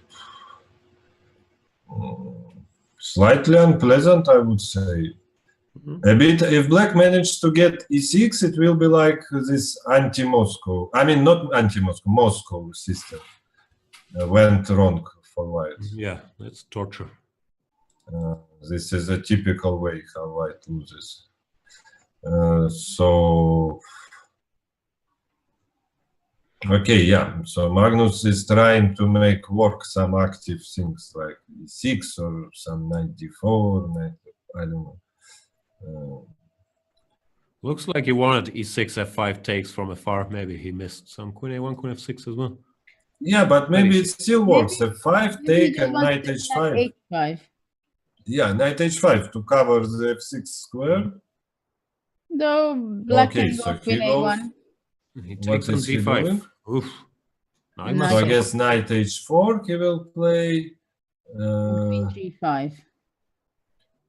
Or queen g5. Okay, knight h4. What I like is that this computer bar is dropping a bit. So there is You like might be black. chance. Maybe just king h7, and if queen g5, queen a1, queen f6. Ah, Okay, and this 4 against 3 is kind of playable. no, that is with two bishops. Won't stay. And Magnus is shaking his head. Well, no surprise. I mean, he had a better position 5 moves ago. Takes. So he goes for sacrifice. How is that supposed to work? But what is this? Takes queen a1, queen e5. He goes queen g5. Okay, Check. but it's a bit. What is this? So if bishop e6, there is queen g6 check, so that's not advisable. But he just goes queen a1, queen f6 anyway, no? Queen h5. Bishop h6, yeah. Knight f5, and then just take on h6. Yeah. Twice. Okay, so now Jan should come up with something. Maybe check on e5 and queen e6. I don't know. I think we might see 2 bishops against knight in this game. Here we are. We're having this position on the board. Knight f5. So bishop where? Maybe it's a draw. Maybe Bishop e4? But e4, I don't know. I think if I manage to exchange knight for a bishop, I'm quite safe. Bishop f8 played, queen g5. Now he can give checks, no? Yeah, and if king f7, queen h5, queen g6, there is knight h6 check, I think. Or knight, I don't know, knight d6 creates a passed pawn, so. Yeah, so that's You were right. Okay, it might seem that black has a wrong bishop, but he doesn't, because he doesn't have a h pawn. Yes, he doesn't have h pawn. Wrong bishop with e pawns. But still, I think it's basically a dead draw if you exchange queens. So yeah, so it's very hard to make progress. But he will try, of course. Yeah. Do you go g3, h4 at some point? Yeah, I would like to, yeah. Okay, now black takes the center with check and queen d4, but okay, or queen d3. He wants to put queen on e3. Yeah, so Magnus doesn't let him. Yeah, okay, there are no ideas for black, but he will play. King h3, bishop f4 is his idea. And actually Magnus is up on time big way, so okay, so now maybe it's okay, he's afraid to play king f5. I thought maybe it was his moment to eventually try to he will. Queen with king. Queen c5. No, he's just shuffling around. There are no ideas.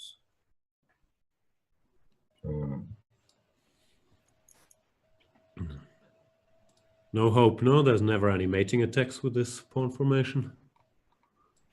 Yeah.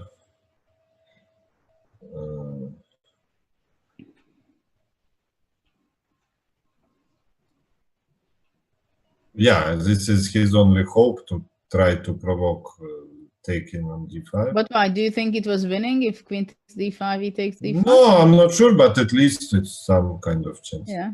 Okay, and Magnus That's doesn't the want choice. to defend passively. He launches the h-pawn. And I guess draws comfortably. Yeah, there is no mating pattern. He wants to go queen Queen h5. g6, h6, h6. Yeah, no chance.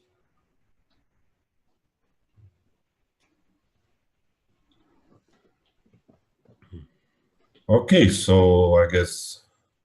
Well, he still goes bishop f6. Yeah, okay. King g4.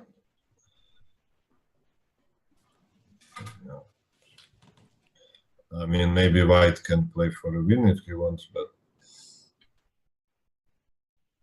queen a8 if he wants. Okay, so one fight is won for Magnus. Oh, okay. So Queen g8. he tries to provoke some king e4. I don't know, strange move, queen g8. Strange move, queen g8, no? Yeah. But, okay, I think maybe white is so secure that...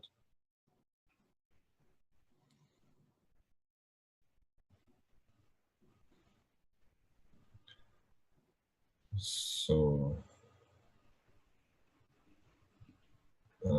yeah, black needs to magically jump with his king f2 F5. or something, yeah, or f2. Queen d7, he goes, yeah, queen d5. Yeah, even king f2 is not possible. So. Okay, now it's a question if white wants to win or not. Go with no. Probably not. But he's not making the move for some reason. Maybe he'll go king g4. Yeah, he does.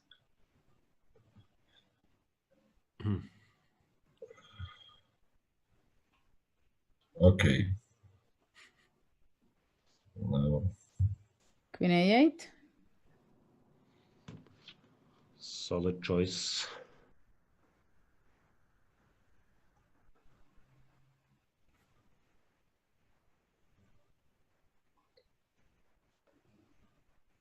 Some debate if the position is winning for white or not, but since Magnus wins the set with a draw, it's not too relevant. Okay, maybe he disconnects. Of course. Poor Ding. No one will ever give him a draw in any position. Now you can take. Is this a win for white? King e7? I'm pretty sure it is. It is. No, king King g6, g6, g5, pawn f6. g5, pawn f6. Yeah. Maybe now he wants to win, to punish him Well. for going on so long. g5, f5, f6, Zugzwang. Not only Zugzwang, it's just winning, no? King f5 at g6. Pawn queening. And black resigned. 2-0, the world champion wins the first set of this finals match. But there is more tomorrow. Jan Nepomniachtchi has to win on demand tomorrow. If not, Magnus Carlsen wins another event of the Magnus Carlsen chess tour. Yeah, fun day though. Yeah, the fight is lost, but the war continues for Team Russia. So stay tuned and see you tomorrow. Absolutely. Thank you, Alexander Grishuk. We'll hand over to Tanya to take us out of today's action. Thank you so much for watching. See you tomorrow. Bye, Judith. Bye. See you, Sasha. See you, Jan. Team Russia. I love that. And of course, it's just day one. Been a tough day for Jan Nepomniachtchi, but still, it is a best of three. So he does have a chance to come back tomorrow. And today was so close. Before we go on to other stuff, I'm not sure if Magnus is going to join us or not. We're still waiting on a confirmation on that. Judith, your thoughts on today's incredible day one of the finals? Well, it's there were a lot of excitement, to be honest. Game one was very exciting, very interesting opening choice, making it so sharp by Jan. I think this is the greatest challenge for Magnus, that he really wants to go for it. And already from the very beginning, at the early stage, it was a move 8 or something, when Magnus had to make a decision whether to capture the sacrificed pawn or ignore it, and he didn't dare to do so. And there Magnus played well, and I see that whenever Magnus gets a chance, then most of the time he just catching it and doesn't let it slip away, though he didn't play the most precise moves in game one, but the way he could be doing, if we go to knight e6, I don't know, it was maybe somewhere after b takes c4, there, somewhere there, 22, exactly. Here we were discussing that knight e6 seems to be quite passive, that what he was choosing. But on the other hand, this is the best time because we are being joined by the world champion. So let's get his thoughts on this moment. Magnus, congratulations. Thank you. Congratulations for the difficult day. Yeah. Before we get into the game, have to say that when the match ended, it looked like you were extremely relieved and the tension had been really high. Just your overall impressions of how today went? Well, in general, I'm really happy with the way that I played.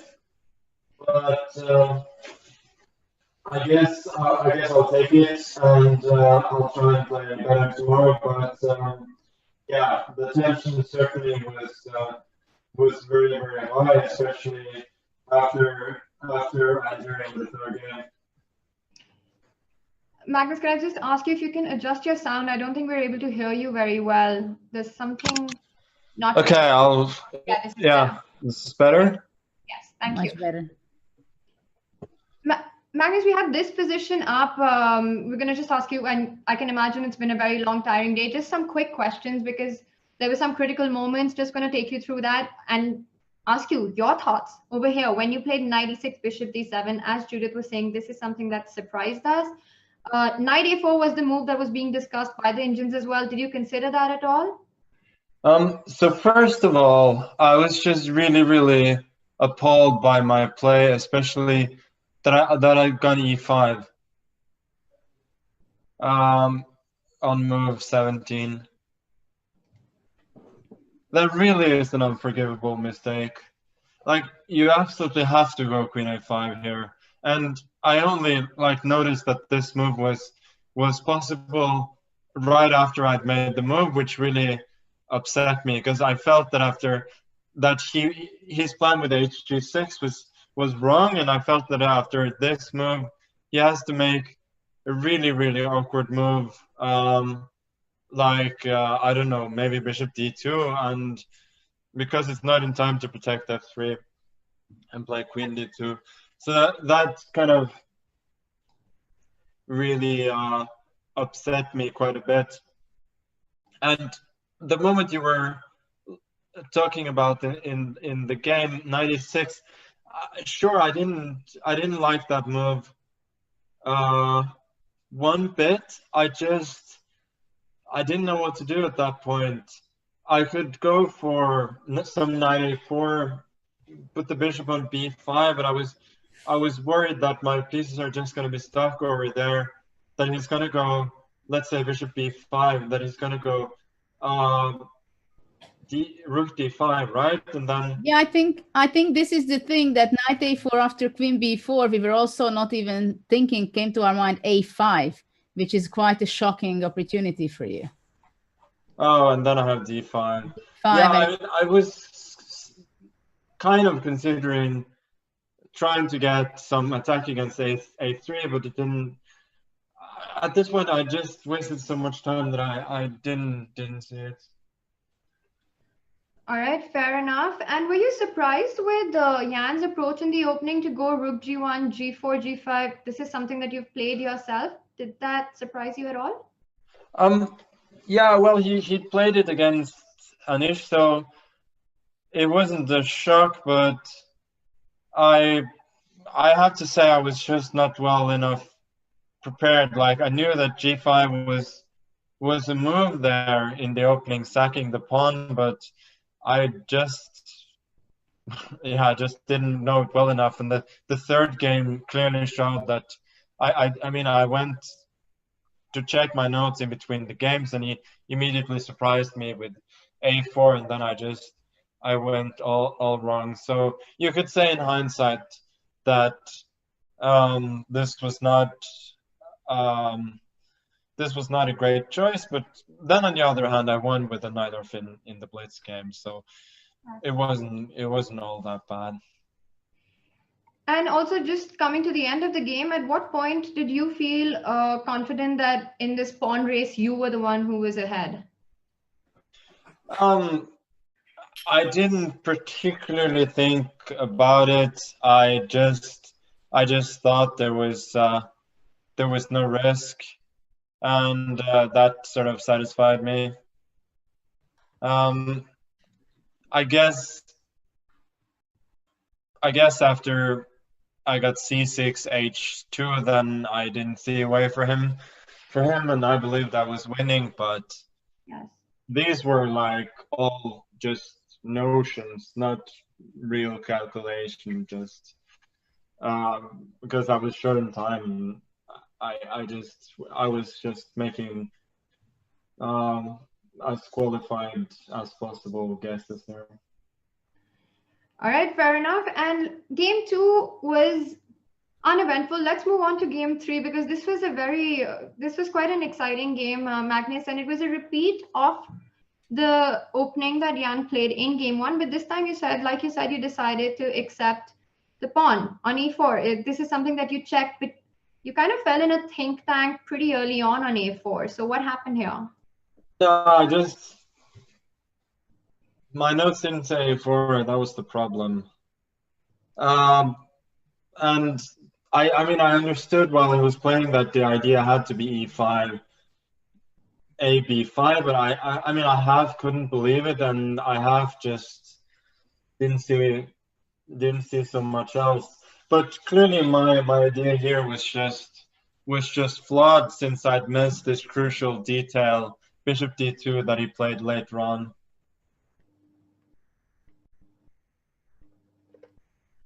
And here, I mean, I used up all my time, but I believed I was just lost. And in the game, yeah, he could have gone for rook a4 and move 16. I mean, yeah, the other rook. I saw that. I was intending to sack a piece and hope for the best without any line that you're showing there with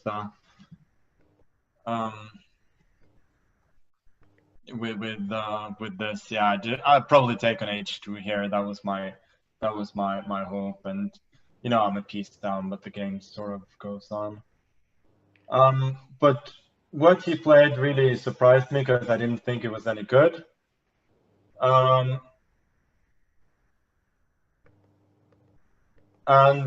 here I just went insane after he went queen h3. Because my intention had been to go bishop g5 here, and I didn't know how to evaluate it, but I thought for certain it's not dead lost. Like, there must be some chances here.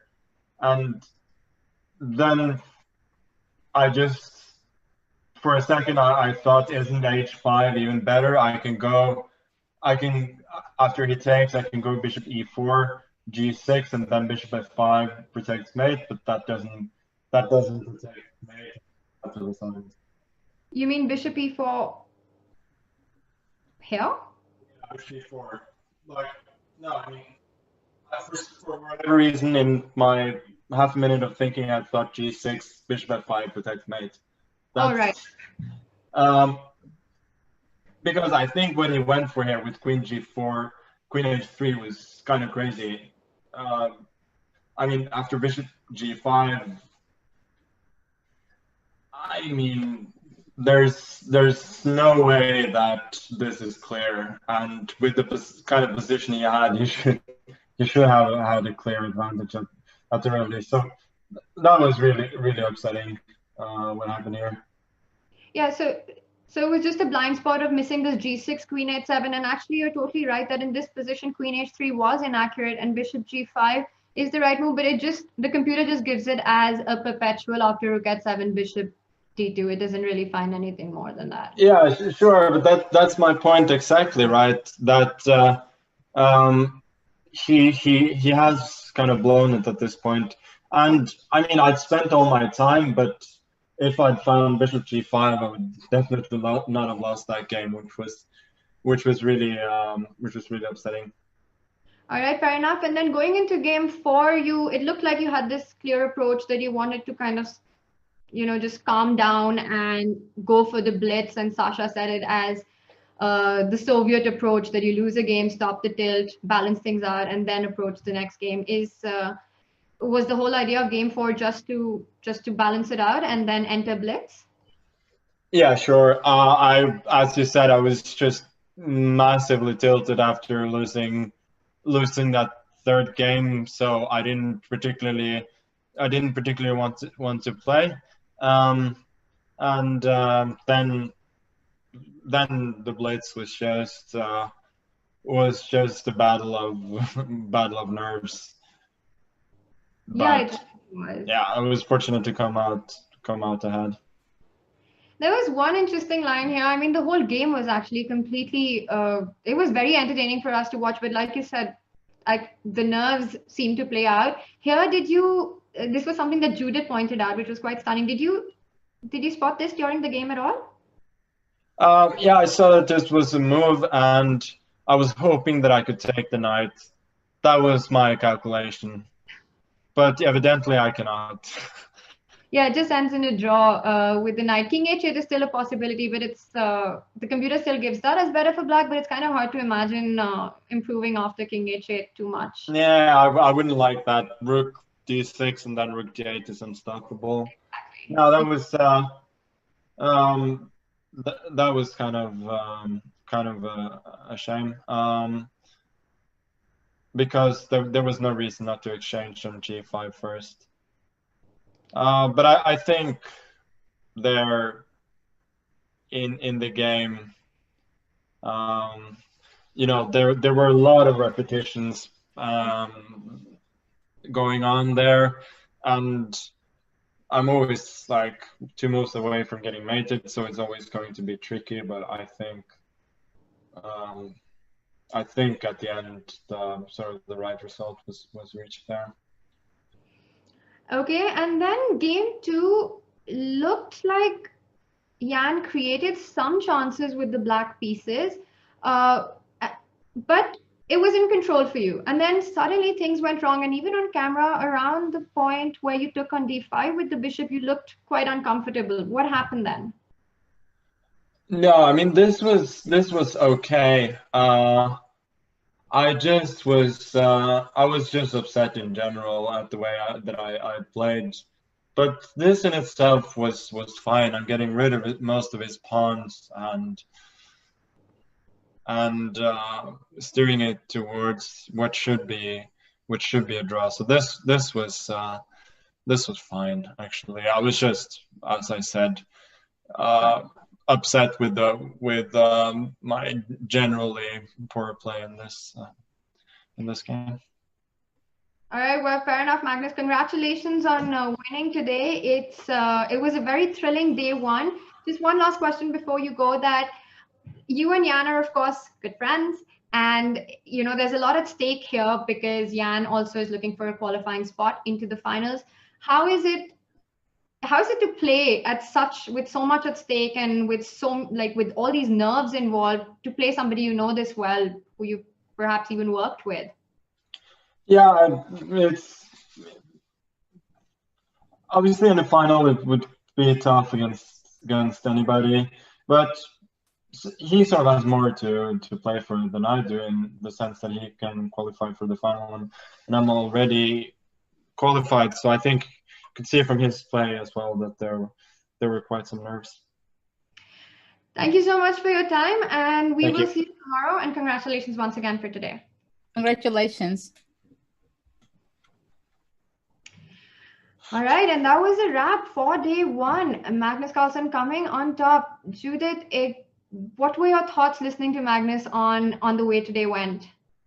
Well, it was great to see Magnus wrapping up and analyzing the games, but you could see that he's very tired and he's quite unhappy with his play of today. Well, definitely they both, what they performed on the chessboard, it was a great entertainment with a lot of very exciting lines and patterns and motives.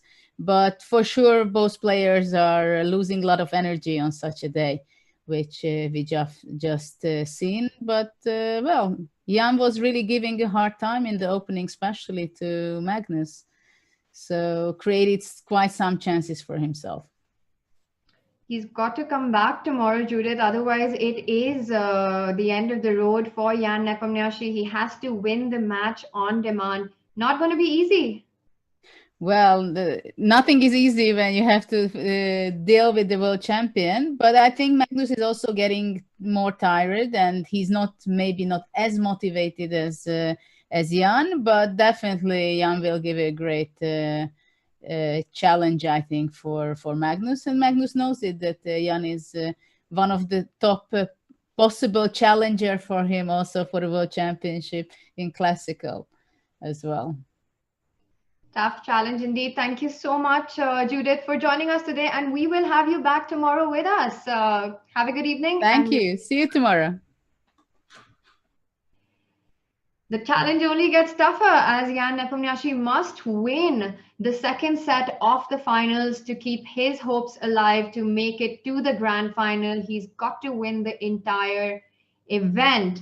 What a day that was. Absolutely thrilling chess. Sensational play, I think, by both Jan and Magnus going into the blitz. And even in the second blitz, I think Jan really, with the black pieces, did all he could to create chances, but it just was not enough. We've got a lot of exciting stuff happening on chess24 around this event. Just a reminder to all our viewers that, of course, we're going to be back tomorrow with all the action, and the 12th world champion will be joining us. So there's some great commentary to look forward to. And of course, big stakes, as Magnus himself said, that for Jan, there's a lot more at stake, because Magnus has already booked his spot into the final, while for Jan, it's still a big question. And that's you could see in both these players the play of nerves and the exhaustion that such a brutal format is taking place. What a tremendous day of chess we had, and also with the insights that we were given by the world champion, by the strongest female player in history, by Alexander Gristug, by Jan Gustafsson. It's been an amazing day. And again, if you like what is happening, and if you're enjoying the Magnus Carlsen chess tour and all that's happening around it, all the innovative activities that are going on, the banter blitz that with all these legends, the Q&A with all these legends, we've got simmels coming up for you. There's a whole lot of chess that chess24 is bringing to you. But to keep going forward, it is important to have your support. So do consider going premium. There's a brilliant deal going on with a 40% off, in which you not only support everything that chess24 does for chess and all the things that it brings for you, for all of us really, but also it's a great opportunity and a great way to work on your own game, to improve your own chess. There's an amazing series by the world champion himself, Magnus Carlsen. There's a series by Jan Gustafsson, by former world champion Viswanathan Anand, by Peter Swidler. A lot of material that we all can work on to improve our game with unlimited access, granted ongoing premium. And of course, you get to challenge and play with these guys. So definitely consider going premium, because It's what keeps chess24 going, and your support is very appreciated. With that, it's a sign off from me, and I'm going to see you tomorrow with all the legends. Good night.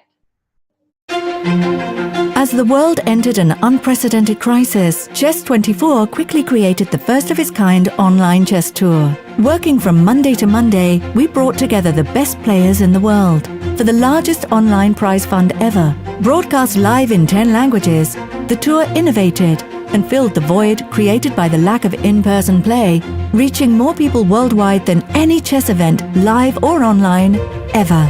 As the first season approaches its conclusion, we want to thank you for supporting chess24 by going premium. Whether because you want to improve your chess by perusing our vast library of content available only to premium members, or just to say thank you for all the fun we've had. We appreciate the support as we strive to entertain chess fans around the globe and expand the reach of the royal game.